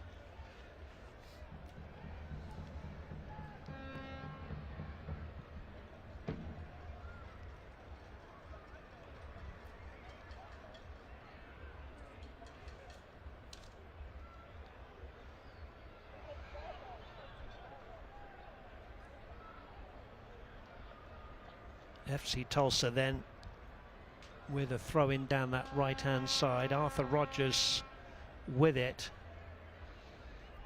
I mean, if I'm Tampa, I mean, the way that this second half has gone, I don't know about you, Dave, but it feels a little bit slower than the first half. I feel like the first half we actually got a little bit more action from both sides, particularly Tampa. So as I mentioned, Bassett's been a bit quiet this second half. Not that he hasn't been working hard. He's been working exceptionally hard. But I know if I'm Tampa and I'm the coach, I'm going to want to make sure I tell my players that we get the ball in the midfield to our key players that are going to make things happen. Yeah, you're right. The other thing, you know, talking to Luke Spencer and Caleb Saul this week, the word patience came out, and we did it at the top of the show. You know, it'd be interesting to see how this team gels. There are still more players, Mitch, I hasten to add, who are going to be arriving to FC Tulsa, and top quality players, again, words of Caleb Saul. So things are going to change and evolve, but patience is the word here for the fans and for everybody connected with FC Tulsa. Oh yes, 100%. I mean, you can see that in the players right now. Like, there's a lot of urgency when the ball's in play. Here's but when it's Alex Dillou trying to feed in Segrist. That's a good tackle from Lawrence White. There we go. Yeah, I mean, lots of on the counter, but as we mentioned earlier, you know, it's going to be good for the players coming in, as you mentioned, is top class players. Caleb's excited about, Luke's excited for them to get into the environment, to get plugged into the team, to build off that culture that they've already established within the club. So lots of excitement. Now, talking of excitement, the keeper comes out, has to head the ball away. Let's see Tulsa have a throw in, and they're just trying to speed this up a little bit. And of course, other talking points, as we said, players still to come, staff still to come. We understand the assistant coach has flown in today and will be introduced.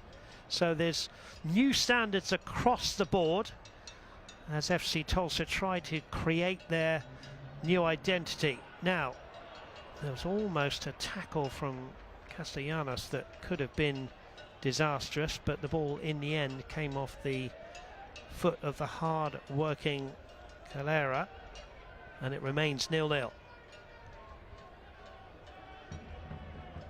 And of course, not forgetting that Mario Sanchez is heading up the youth here at FC Tulsa, and the whole youth partnership overview, and they've got together with Blitz to form the academy. And you know, I said to Caleb Saul, I said, and the idea presumably is one of those players, or a few of those players, as many as possible, to come through, and actually we'll see them on the field with the other guys. Yeah, and as we talked about earlier, you know, it's very exciting if you're a young player in this league, and particularly in this club. And Mario, he did a great job when he was in Louisville, developing players, building them up to where they can get first team training sessions and then ultimately first team minutes. So, you know, if you're a young player here in Tulsa, that's very exciting that they're partnering up with the local clubs to build the academy, and truly look for that. And what a lot of people, you know, I talk to, maybe tuning in from out of state. I mean, Tulsa is a big soccer city, isn't it? It's grown. I mean, I didn't even know. I was like one of the Englishmen for Tampa trying to find Oklahoma on the map when I was getting recruited by TU. I couldn't have told you where Tulsa was. I didn't even know Tulsa was a city in Oklahoma. And ever since I showed up in 2018, I love it. Soccer's grown tremendously over the last, 7 years I've been here. So it's exciting in terms of looking forward to the future and what it holds. It's the voice of Mitch Cashin, a University of Tulsa alumni. I think you said you played against one of the Tampa Bay players, or was it one of the FC Tulsa players? Excuse me. There's another, LaCourse yellow card. Yeah, as you mentioned, Khalil El-Medkar, he was at Kentucky, and so we played against each other for a year. And then, if I remember correctly, I believe he was drafted by FC Dallas.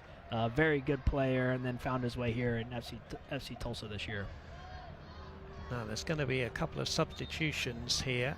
We're going to see the introduction of Lewis Hilton, the Englishman, who's going to come on there, and he is going to replace Arteaga. Now, Arteaga's a striker, of course, so he's coming off.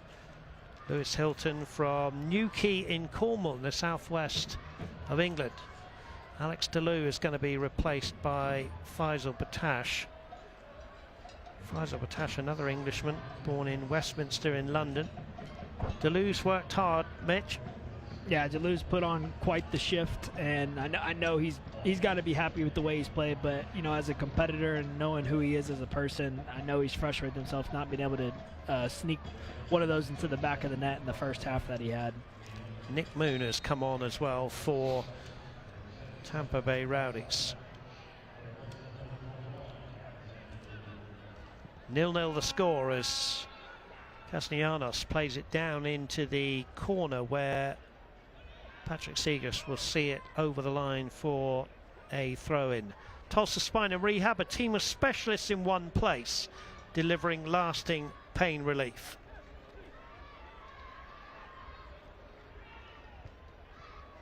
Ball headed in field. Headed on by Bodley, headed away.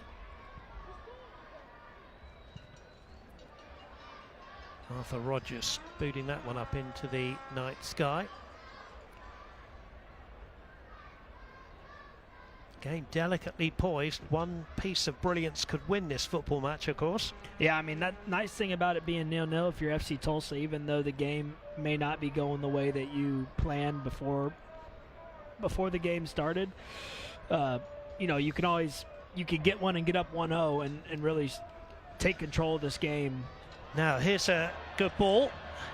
FC Tulsa on the attack, and that one's going to spin away on the... And that's Khalil right there coming in as a substitute just moments ago, already making an impact into the game. And Colley's coming in, trying to get the crowd rowdy. You know, you always, as a player, you always enjoy going to the goal where your fans are. Katrina Freshmack's corner from the Australian. Coley into the danger area. Strong header away from Castellanos. And the referee had spotted some pushing anyway.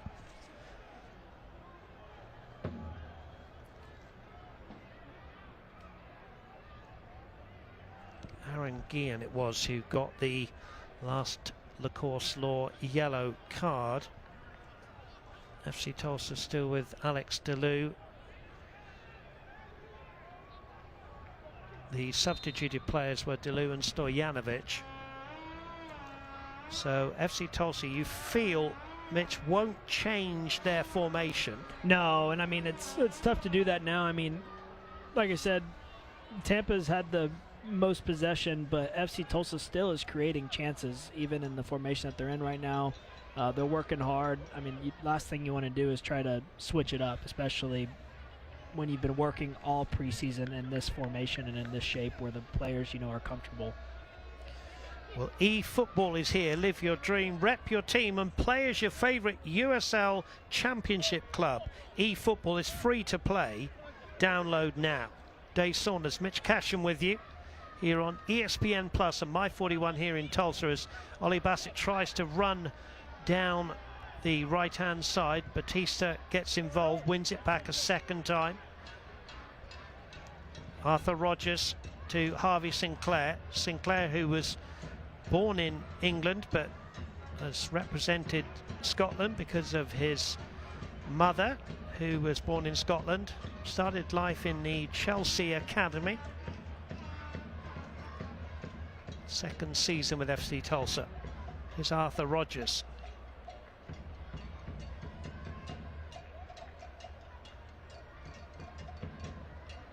McPherson. Bassett. Now that's a good threaded ball. Passios here. One-on-one with the keeper. Passios has put it over the bar. He was onside. He broke the offside trap. Yeah, I mean, if you're past, yes, you're definitely going to want that one back. I mean, one-on-one shot with the keeper right here.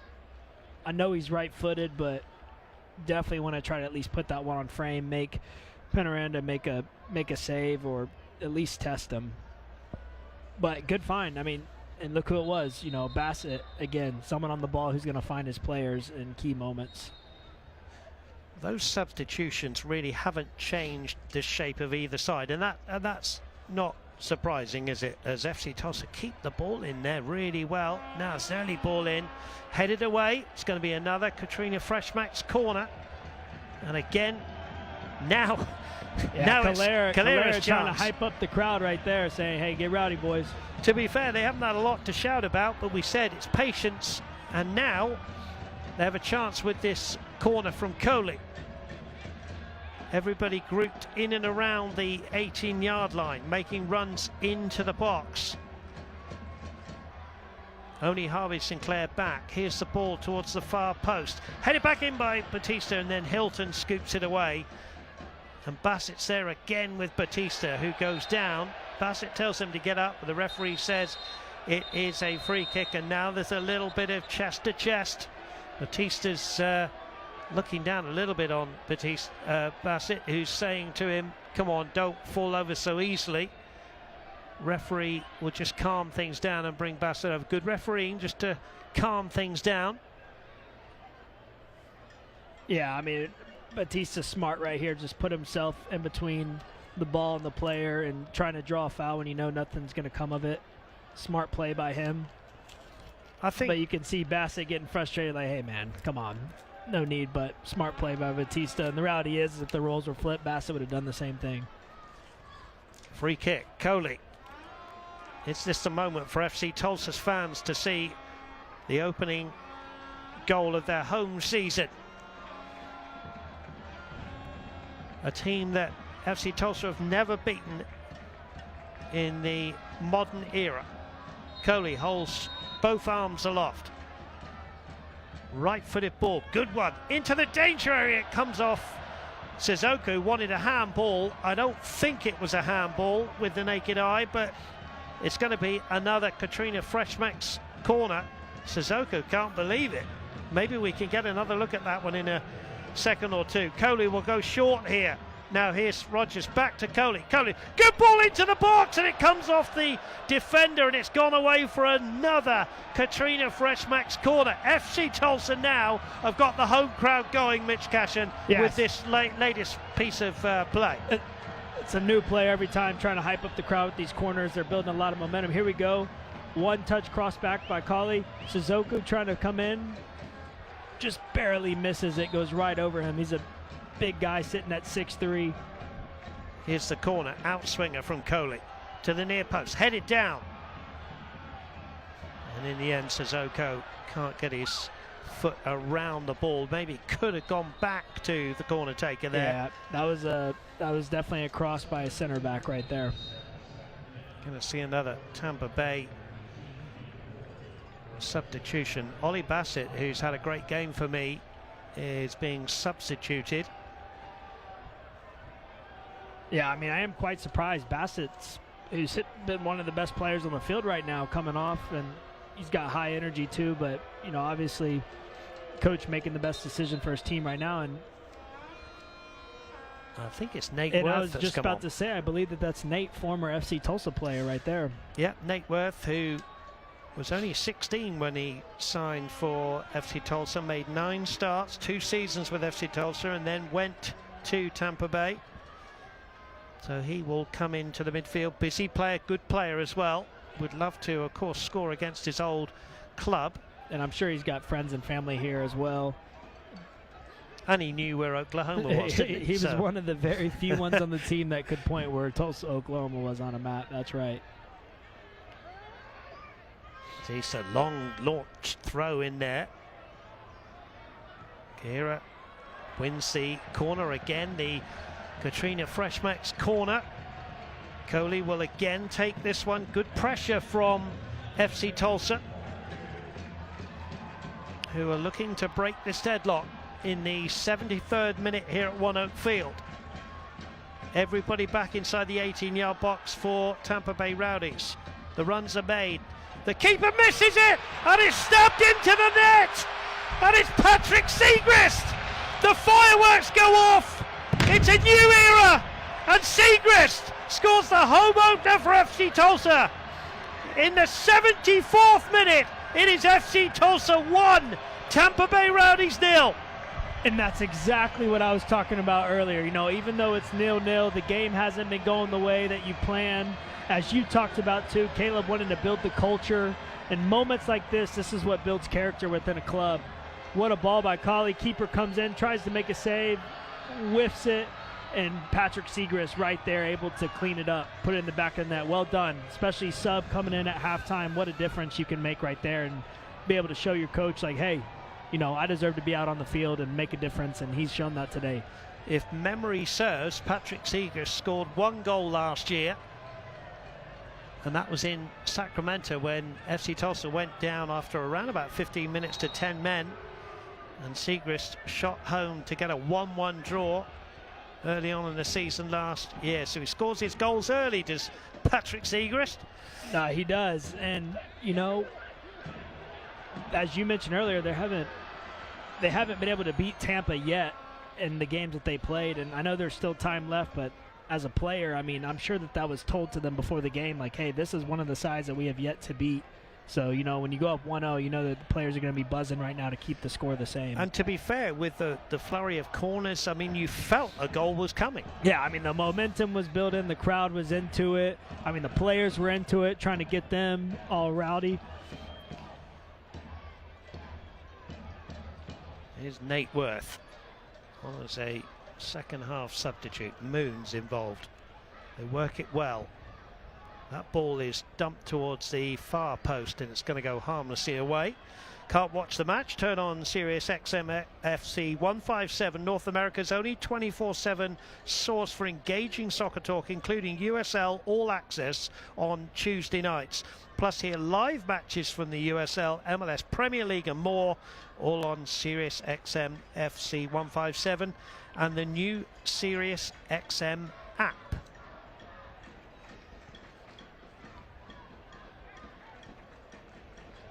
Clever play. FC Tulsa now switching the play to the right-hand side. Faisal Batash is after that one, but it's going to go back from Bodley to Alpisi, who's been beaten for the second time this season. Nate Worth has the ball stolen away. Elmakada trying to get that one through. I think Faisal Batash knew that he was offside, Mitch. I don't know. That was a bit close. If I was him, I would have kept playing that one, but I had the same thought. And some of his players, too, were like, hey, man, like, keep playing. If they're going to call you off, then you're off. Here's Nick Moon.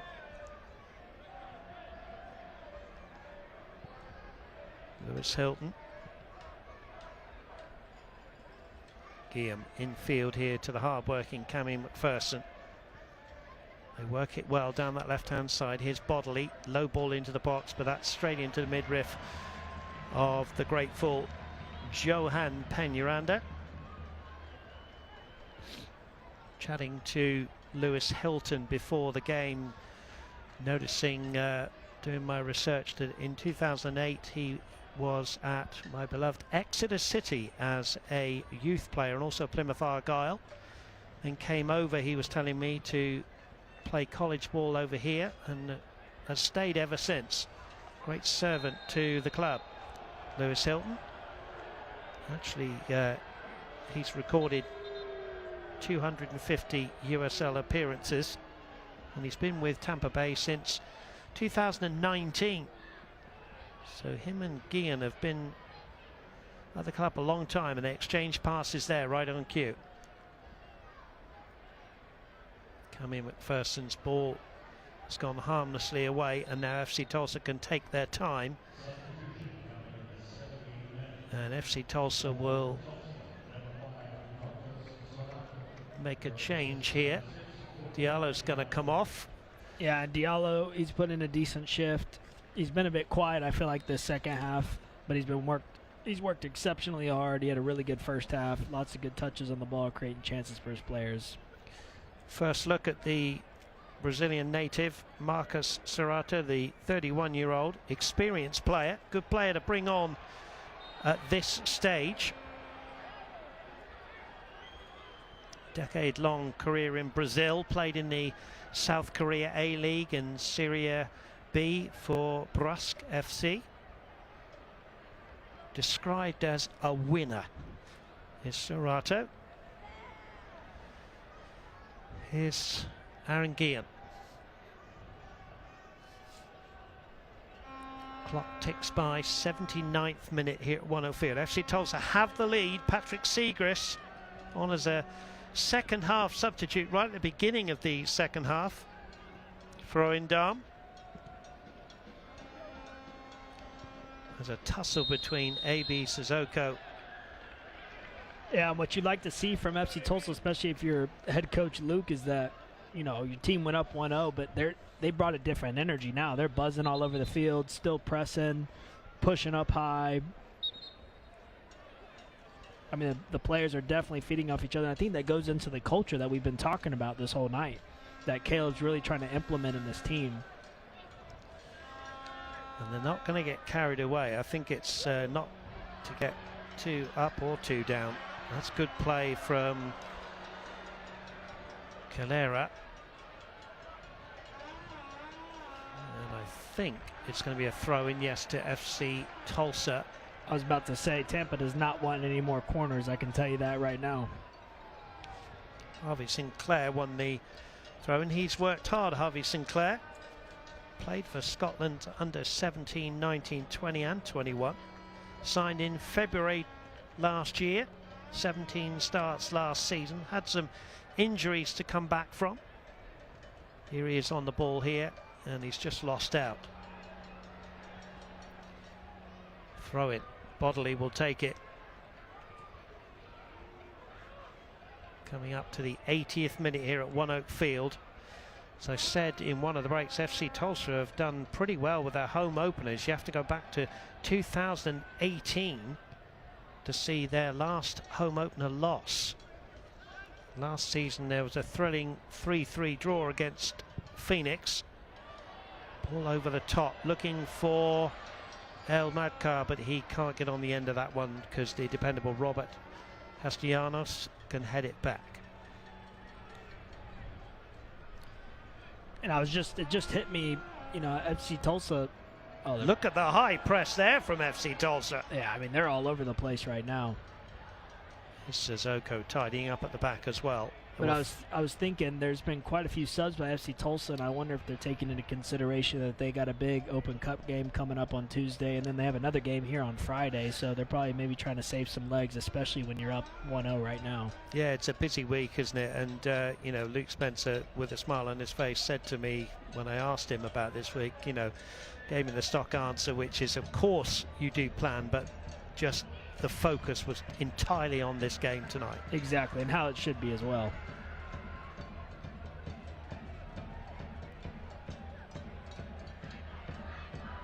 Here is Hilton.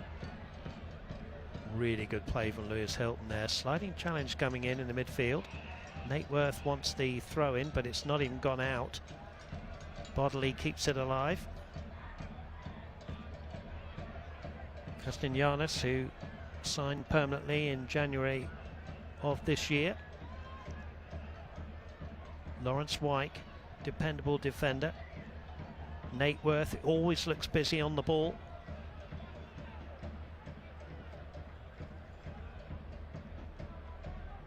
They really do work it well here, Tampa Bay Rowdies, but they are trailing by a 1-0. There's only 9 minutes of the regulation 90 left. Johan Peñaranda comes out of his goal, gets a little stamp on his hand, I think, but he did really well. Brave goalkeeping. We'll just see here how brave he was. Yeah, it looks like Peñaranda might have just gotten his fingers or hands stepped on right here. Good ball by Nate. Yeah, he drags his foot.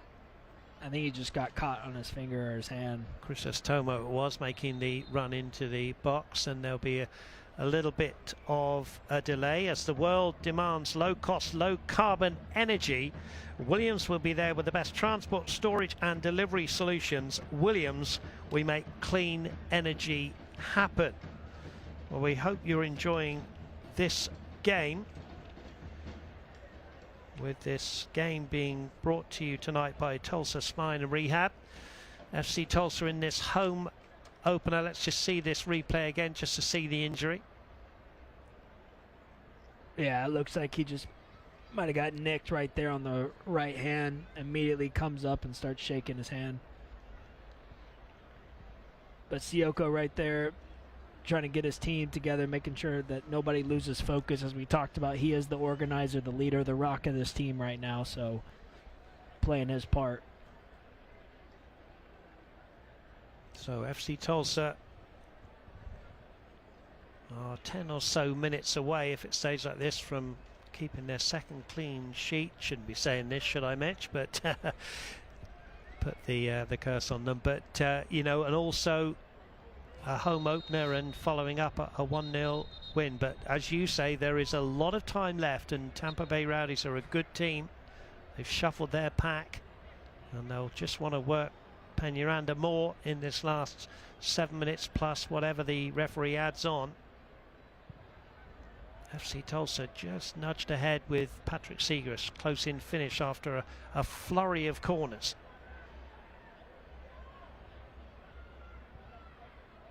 AB Sissoko away.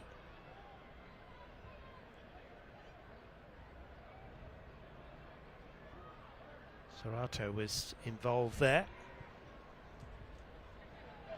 Now a little bit of a breakaway here.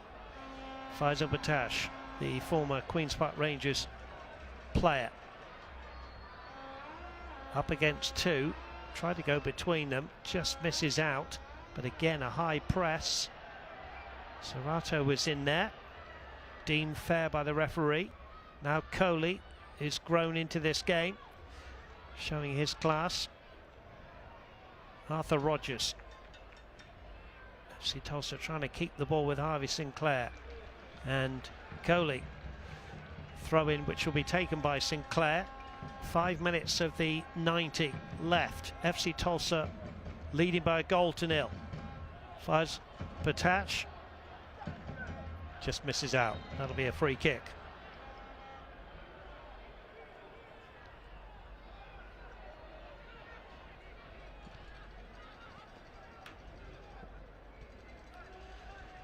Lawrence Wyke. Good play from Medcar, who's done well since he's come on. He's a lively player. Yeah, he's working really hard right there as the winger right now for FC Tulsa. Patash will go back here to Arthur Rogers. I think what Medcar has done is he's just given a little lease of life to Taylor Carrera as well. Up front. Just giving him a little bit more of a support up there, and I think it's part of the game plan, isn't it? Yeah, no, he's definitely been told, I feel like beforehand, as you mentioned, to just work off of him. Bodley into the box, headed away again. That was Seagrass back there to head away. Yeah, this is not a time for FC Tulsa to lose focus. Here's the ball into the box. There's a glancing header. And now there's a shot, and it hits the defender. Sissoko was there. Good block from him. Looked like it could have been going into the back of the net. And now there's a wild hit from Aaron Guillen. Yeah, a bit bold hit right there. You're about 35, 40 out. Peñaranda would love to get his second clean sheet of the season, having got 7 last year. And FC Tulsa trying to be professional here and just play really on the counter. Yeah, this is when the patience comes in that we were talking about earlier. You know, game management, take control. When the ball goes out, take your time and try to get out of here with the 1-0 lead. Calero was underneath that one. Seagrass gets involved with the play on the left-hand side. Rogers it was who headed that away. Guillen now, one of the Centre backs taking the throw in.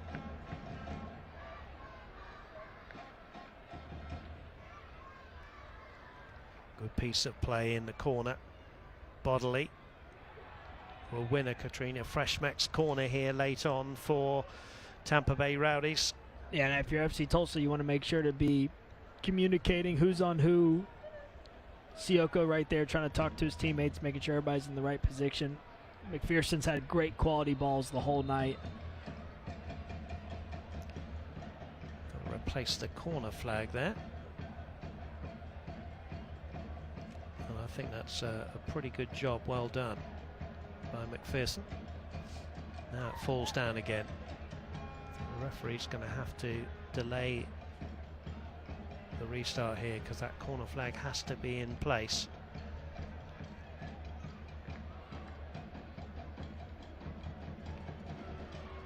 I think McPherson's just thrown it down, but I'm pretty sure the laws of the game says that you have to have the corner flag in there.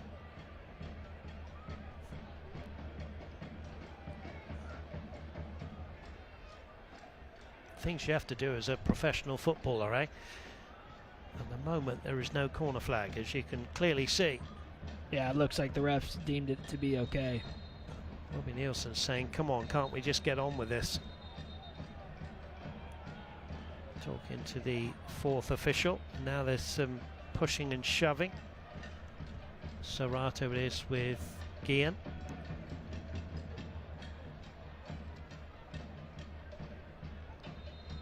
Fourth official there, Gloria Martinez Resendez, in conversation with Robbie Nielsen. No corner flag, but we'll have the Katrina Freshmax corner. Now the referee is just holding and being called across by the fourth official here. Yeah, it looks like And the coach has been talking to the fourth official the whole time. And that will be a Lacoste Law yellow card for Robbie Nielsen, the coach, who chats away to the fourth official.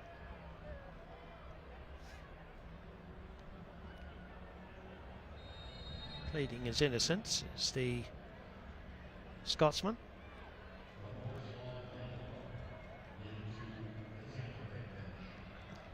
Here is the corner to the far post, and it's over everybody. Kept in by Guillen, who left foots it back towards McPherson, who twists and turns here.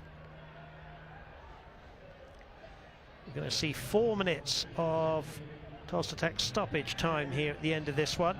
And Mitch, FC Tulsa, I think the word now is professional. Yeah, this is, I mean, right here, Sioko, Patrick Segrist, casually walking to the ball, taking your time. You want to limit the amount of play happening on the field right now. But, I mean, they've been very professional with the way that they've handled the last few minutes. Trying to take the momentum away from Tampa as they started to, started to get some, especially with the corner right there with McPherson.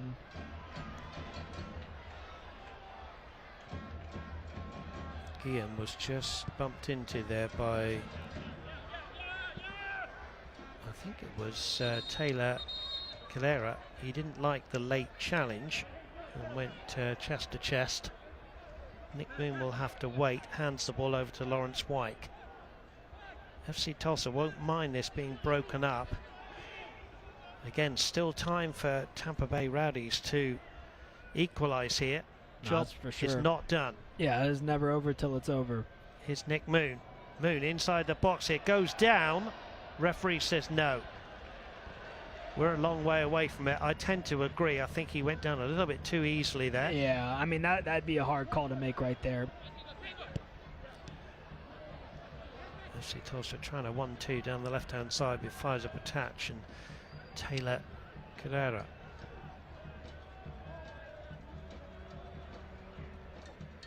Still Tampa Bay Rowdies here with Cristostomo trying to fashion out a late chance, trailing by a 1-0.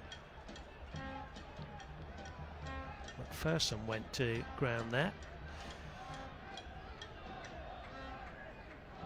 Castellanos Lawrence White up from the back. Nick Moon, low ball, chance, shot, and Peñaranda saves. And that was Nate right there, I believe, too. He would have loved to have gotten one against his former team. Yeah, Nate Worth cropping up in the box, and Sissoko, the captain, says well done to Peñaranda. Here's the replay, Mitch. Yeah, right here. I mean, great find right here. Ball on the ground. Tries to pull it near post with the left foot.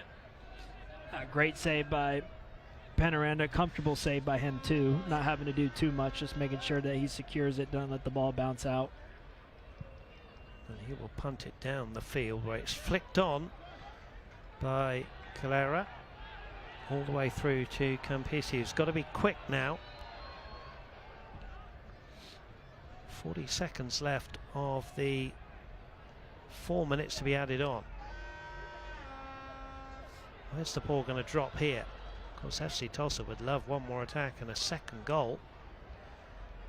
They've got to get the ball off the Tampa Bay Rowdies here, who are having the lion's share of possession.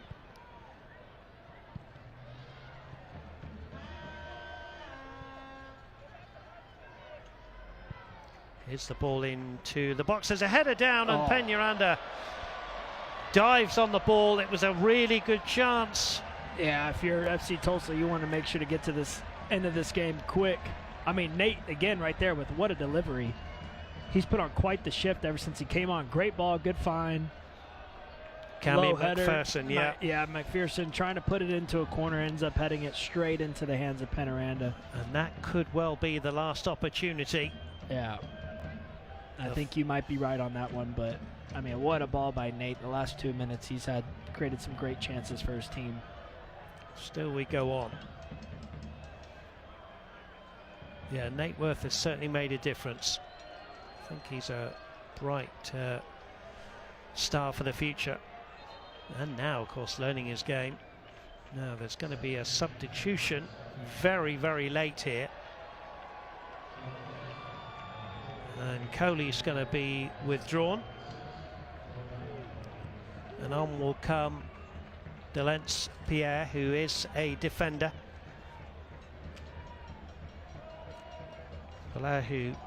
Pierre, who won the whole thing last year, didn't he, with Colorado Springs Switchbacks FC? No, he did. He's a great pickup for FC Tulsa. Lots of experience. Played in big matches. But this is definitely a strategy right here. Just, you know, less than a minute left. Want to make sure you have good defenders on the pitch right now to prevent anything from happening. He's also a big player as well. Can win in there. Yeah, he's a winner. They've signed some winners of FC Tulsa. It's a header away from Batista, and that will do it. And FC Tulsa have won their second game in a row by the same score. They keep another clean sheet. The two coaches shake hands. And Mitch Cashin, the new era is certainly getting off to a great start. You're exactly right, Dave. I mean, it's everything that Caleb was talking about, bringing in quality signings this year. It's a new era. It's a new culture that they're trying to bring here to the city of Tulsa. I mean, exciting times if you're a fan. Right now, the fans are loving it. They're all over the place, buzzing right now, out of their seats, cheering for their team. This is what it's all about. When a game's not going your way, can you come together as a team, find a way to grind it out and win 1-0? The first half was pretty dull, let's be honest. The second half, FC Tulsa, with that flurry of corners, took it to the opposition a little bit more, didn't they? Yeah, I mean, they read the moment. They knew that this was their time. If they were going to get something, it had to be right then. You had about, what was it, like 4 or 5 corners in a row? I mean, that was your opportunity, and they seized it.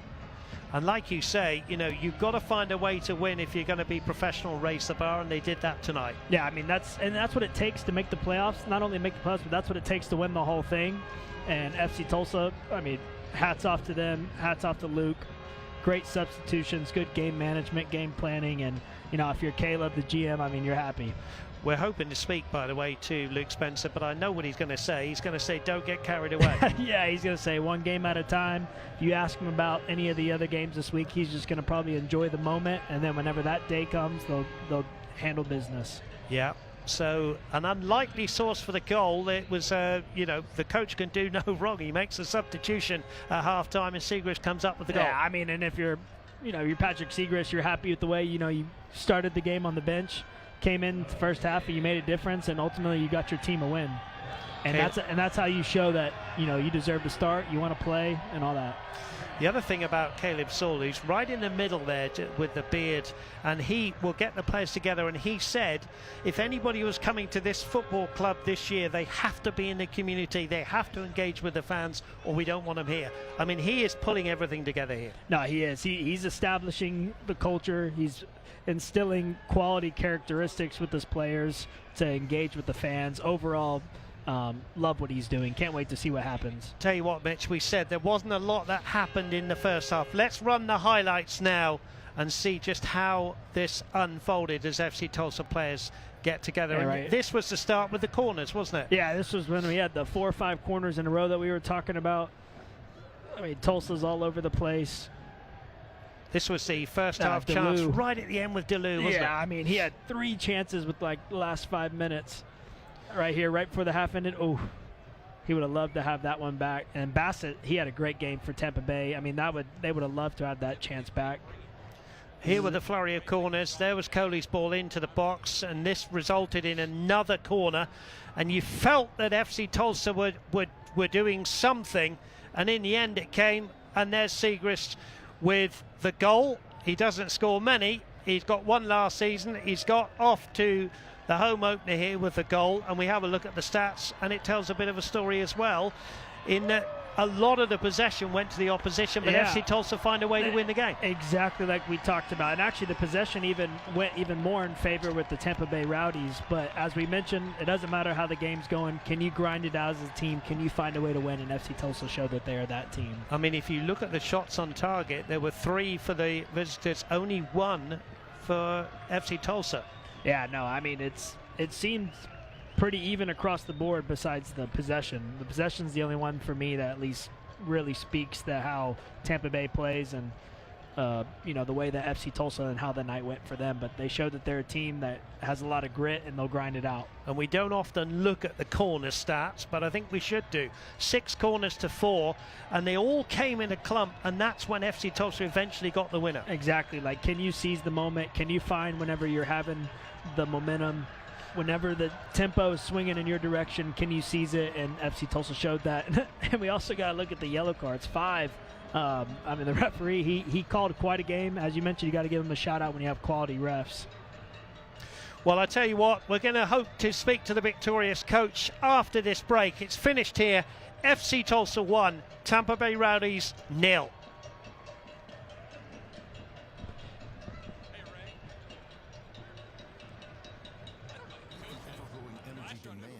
Revolutionary technologies to cleanly, reliably, and affordably power the world. It takes experience, 117 years worth. Experience that helps society move towards brave new horizons in technology and innovation that continues powering the future of our nation and the globe. Experience powers us. At Bill Knight Ford, we're proud to bring you the power of 3. 3 locally owned locations, 1 unbeatable experience. With Bill Knight Ford of Tulsa, Stillwater, and Bartlesville, you have access to a wider selection of vehicles, more service options, and a dedicated team ready to help you at every turn. Convenience, value, and top-notch service, at home or at the dealership. Visit any of our locations or shop BillKnightAuto.com. Experience the power of 3 for yourself. That's Bill Knight Ford, home of the Knight Advantage. At Ascension St. John, we're committed to being your first choice for healthcare in Oklahoma. For movement disorders, spine care, and more, our brain and spine specialists lead in coordinating advanced care. Patients choose us for advanced heart care and personalized cancer care. And we also excel in the things that can't be measured. Listening more closely, caring more compassionately. Welcome back into One Oak Field. FC Tulsa, as you can see, have won this one by 1-0. An unlikely scorer in the left-back substitute, Patrick Segrist. And Dave Saunders here with Mitch Cashin alongside me.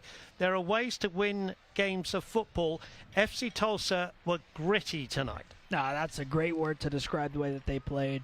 They didn't have the possession that I know that they wanted, the way that Caleb and Luke want their team to have, but most importantly, they're winners. They're a group that comes together. They're going to push each other, build each other up, and find a way to grind it out, as you mentioned. We're going to find a way in a moment to speak to Luke Spencer, the coach, who he's just shaking everybody's hands. I mean, there he is, and he looks the coolest guy in the stadium. No, he's cool as a cucumber right now. He's got a lot of composure as a coach, especially when we talked to him yesterday.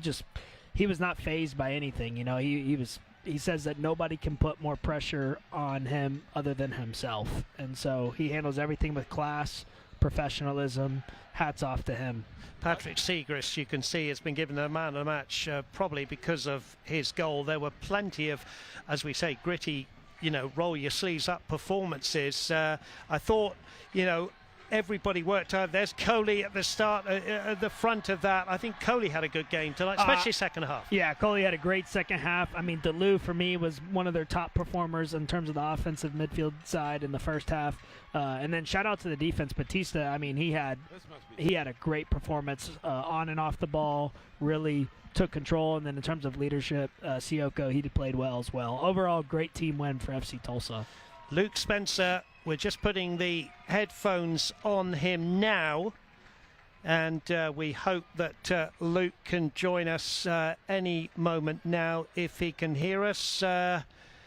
He's down there, just pitch side. There he is, Luke. Hope you can hear us loud and clear. Congratulations, second win of the season. Couldn't have gone much better, could it? I'm not happy about conceding the chance there at the end, but Johan came up big for us, as he does. I thought we started off slow, but after the first 25, 30 minutes, we got into it, and we were ourselves, finished the first half well, and then came out the second half and really put some pressure on them, and were able to score a good goal on a set piece. So happy about the performance today. Yeah, Luke, this is Mitch Cash. I just want to congratulate you and your team on a great win. I got to ask, as head coach, first game, home opener on Tulsa Field. How does it feel, man? Yeah, it feels good. It feels good. I think, the feeling that comes to mind is proud. I'm proud of the guys, proud of the group. I think the work that we put in preseason is paying off. But I want to be careful that, we're not complacent. We're not satisfied with this. We want to improve as a team, and we have other goals that we want to achieve throughout the season. So it's good to get the 3 points tonight, but it comes quick. We have Open Cup on Tuesday, and then another tough game the following weekend. So happy to get the 3 points, but our focus needs to move on as well. Luke, just on the possession stats, it was around about 60-40 to the opposition. They were a good side tonight, but you found a way. I think we used gritty and professional. You found a way to win that game of football, didn't you? Yeah, absolutely, and that's something that we speak about, being our identity. We want to be the hardest working team, and comfortable facing adversity in those moments, and we want to be together through that. And so I think you saw that today. Luke, thanks so much for joining us. We'll let you get back with Caleb and the team. Congratulations. Thank you so much. That's Luke Spencer, the coach of FC Tulsa, and his first head coaching role, Mitch, and he's got a 1-0 win away, a 1-0 win at home. I mean, this head coach thing's easy, isn't it? Yeah, I mean, as we saw right there in the interview, I mean, he was one of the most calm coaches I've seen in a post-game interview, especially when you start the season 2-0. It's not that he's not excited. He's just composed, and he's got his eye on the prize, and he's not losing focus on what he and the team wants. And Luke kind of gave us a link into what we're going to look at next, which is the schedule. And as he said, it's Open Cup time on Tuesday. Before they're back here again on Friday, are FC Tulsa. So, at Tulsa Athletic on the 18th, and then on the 20th, it's actually March the 28th that will be, and that is Sacramento Republic. We've said, Mitch, leaving aside the Open Cup, which is a different kind of game, isn't it? But and they'll want to do well in that, of course, and it's excitement here in Tulsa with the Tulsa Derby. But the USL Championship, no game this season you feel is going to be an easy one, is it? No, I mean, they're in a very tough conference. I mean, everybody you're going to get the best game out of everyone, and especially Tulsa coming in to the season 2-0 start. You know, teams are going to take them very seriously, and you're going to get their best, and it's going to be very tough. Take one game at a time, and as I've seen from Luke, I have no doubt that FC Tulsa is going to handle it with the most professionalism as they can. Well, as the fireworks go off here, we can take a look at the upcoming schedule for the Tampa Bay Rowdies, and they've got a Florida derby against Miami FC. Then they go to Charleston Battery. Loudoun United didn't get any easier into April against Lou City, and then Miami again to end out the month of April. Well, Mitch Cashin, thank you so much for your input today. You can see there the fireworks are going off because it's a new era here at FC Tulsa, and FC Tulsa ground out a 1-0 win to follow up their 1-0 win in Phoenix last Saturday. Thanks very much to everybody here connected with giving you the sounds and the pictures on our wonderful production team here. Thank you to the fans, the players, to everybody, you, the viewer, for tuning in to this broadcast. We will see you again here on Friday when FC Tulsa will play again at One Up Field, and they'll be looking for their third win of the season consecutively. The new era begins with a 1-0 win here against the Tampa Bay Rowdies. Good night, take care. This copyrighted telecast of the United Soccer League cannot be retransmitted, rebroadcast, or reproduced without the express written consent of the United Soccer League.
In Tulsa, it's calmed down a little bit. Here's the corner into the danger area. Ball headed up into the air, chested down of a fashion by Arteaga, who then gets pushed off by in Tulsa. It's calmed down a little bit. Here's the corner into the danger area. Ball headed up into the air, chested down of a fashion by Arteaga, who then gets pushed off by in Tulsa. It's calmed down a little bit. Here's the corner into the danger area. Ball headed up into the air, chested down of a fashion by Arteaga, who then gets pushed off by in Tulsa. It's calmed down a little bit. Here's the corner into the danger area.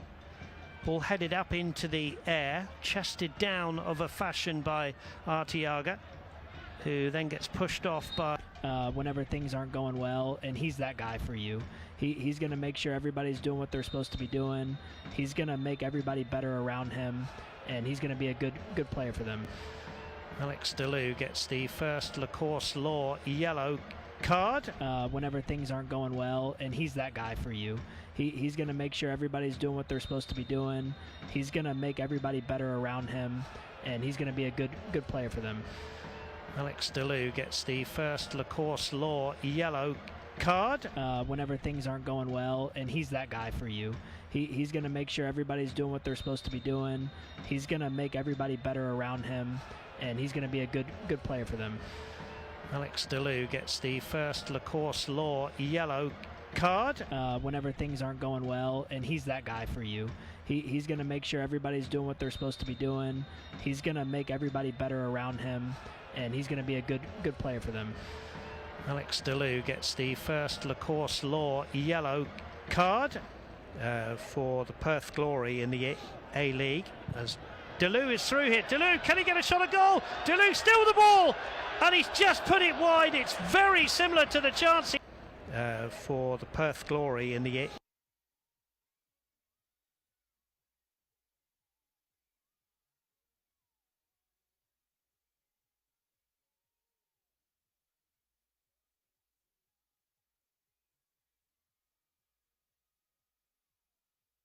in Tulsa. It's calmed down a little bit. Here's the corner into the danger area. Ball headed up into the air, chested down of a fashion by Arteaga, who then gets pushed off by in Tulsa. It's calmed down a little bit. Here's the corner into the danger area. Ball headed up into the air, chested down of a fashion by Arteaga, who then gets pushed off by in Tulsa. It's calmed down a little bit. Here's the corner into the danger area. Ball headed up into the air, chested down of a fashion by Arteaga, who then gets pushed off by in Tulsa. It's calmed down a little bit. Here's the corner into the danger area. Ball headed up into the air, chested down of a fashion by Arteaga, who then gets pushed off by whenever things aren't going well, and he's that guy for you. He's going to make sure everybody's doing what they're supposed to be doing. He's going to make everybody better around him, and he's going to be a good player for them. Alex DeLu gets the first Lacourse Law yellow card. Whenever things aren't going well, and he's that guy for you. He's going to make sure everybody's doing what they're supposed to be doing. He's going to make everybody better around him, and he's going to be a good player for them. Alex DeLu gets the first Lacourse Law yellow card. Whenever things aren't going well, and he's that guy for you. He's going to make sure everybody's doing what they're supposed to be doing. He's going to make everybody better around him, and he's going to be a good player for them. Alex DeLu gets the first Lacourse Law yellow card. Whenever things aren't going well, and he's that guy for you. He's going to make sure everybody's doing what they're supposed to be doing. He's going to make everybody better around him, and he's going to be a good player for them. Alex DeLu gets the first Lacourse Law yellow card for the Perth Glory in the A-League. As DeLu is through here. DeLu, can he get a shot at goal? DeLu still with the ball, and he's just put it wide. It's very similar to the chance for the Perth Glory in the A-League. As DeLu is through here. DeLu, can he get a shot at goal? DeLu still with the ball, and he's just put it wide. It's very similar to the chance for the Perth Glory in the A-League. As DeLu is through here. DeLu, can he get a shot at goal? DeLu still with the ball, and he's just put it wide. It's very similar to the chance for the Perth Glory in the A-League. As Delou is through here. Delou, can he get a shot at goal? Delou still with the ball, and he's just put it wide. It's very similar to the chance so far in the middle. Now here's FC Tulsa late on. Ball into the box, hits the defender, no penalty. Good game so far in the middle. Now here's FC Tulsa late on. Ball into the box, hits the defender, no penalty. Good game so far in the middle. Now here's FC Tulsa late on. Ball into the box, hits the defender, no penalty. Good game so far in the middle. Now here's FC Tulsa late on. Ball into the box, hits the defender, no penalty. Pull you, who make you think he's not a center back. Got a little bit of midfield in him. So one more opportunity for Delou, who skies it. Pull you, who make you think he's not a center back. Got a little bit of midfield in him. So one more opportunity for Delou, who skies it. Pull you, who make you think he's not a center back. Got a little bit of midfield in him. So one more opportunity for Delou, who skies it. Pull you, who make you think he's not a center back.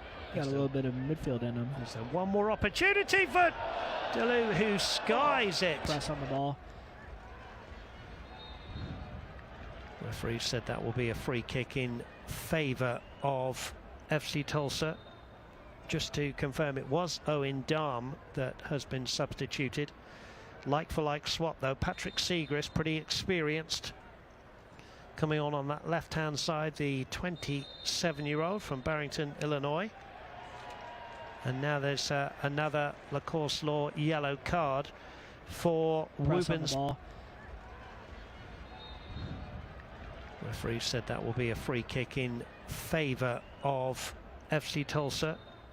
Just to confirm, it was Owen Dahm that has been substituted. Like for like swap though. Patrick Segrist, pretty experienced. Coming on that left-hand side, the 27-year-old from Barrington, Illinois. And now there's another Lacoste Law yellow card for Rubens. Referee said that will be a free kick in favour of FC Tulsa. Just to confirm, it was Owen Dahm that has been substituted. Like for like swap though. Patrick Segrist, pretty experienced. Coming on that left-hand side, the 27-year-old from Barrington, Illinois. And now there's another Lacoste Law yellow card for Rubens. Referee said that will be a free kick in favour of FC Tulsa. Just to confirm, it was Owen Dahm that has been substituted. Like for like swap though. Patrick Segrist, pretty experienced. Coming on that left-hand side, the 27-year-old from Barrington, Illinois.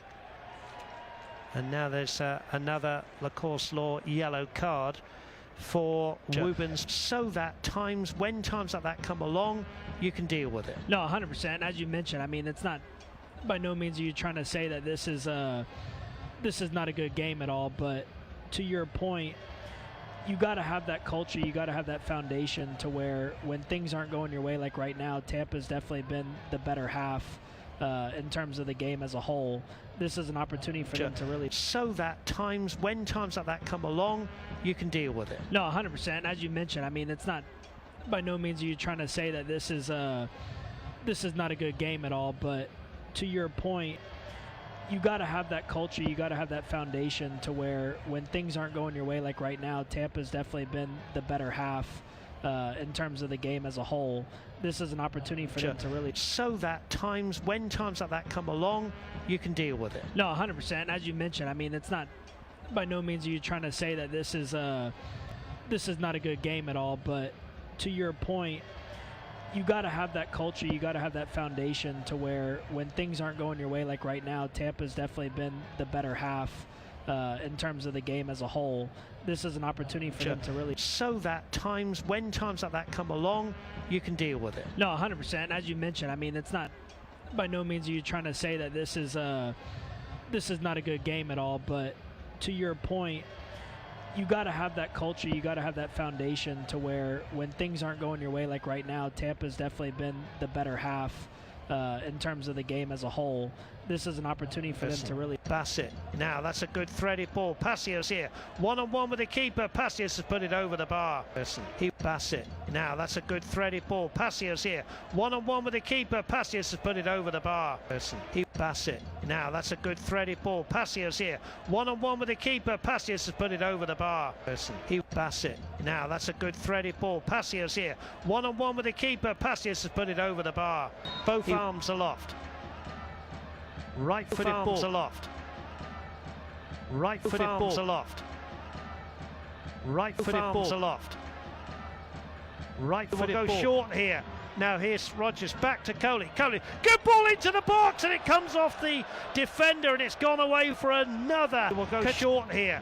Now here's Rogers back to Coley. Coley, good ball into the box, and it comes off the defender, and it's gone away for another. We'll go short here. Now here's Rogers back to Coley. Coley, good ball into the box, and it comes off the defender, and it's gone away for another. We'll go short here. Now here's Rogers back to Coley. Coley, good ball into the box, and it comes off the defender, and it's gone away for another.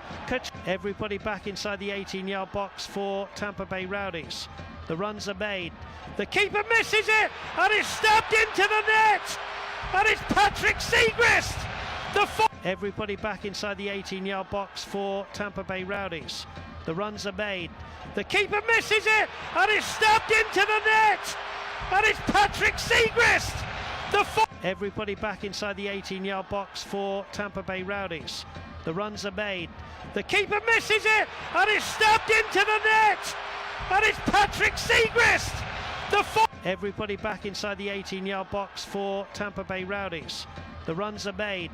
The keeper misses it, and it's stabbed into the net, and it's Patrick Segrist. The cross by the fourth official here. Yeah, it looks like the coach has been talking to the fourth official the whole time. And that will be called across by the fourth official here. Yeah, it looks like the coach has been talking to the fourth official the whole time. And that will be called across by the fourth official here. Yeah, it looks like the coach has been talking to the fourth official the whole time. And that will be called across by the fourth official here. Yeah, it looks like the coach has been talking to the fourth official the whole time. And that will be Nick Moon.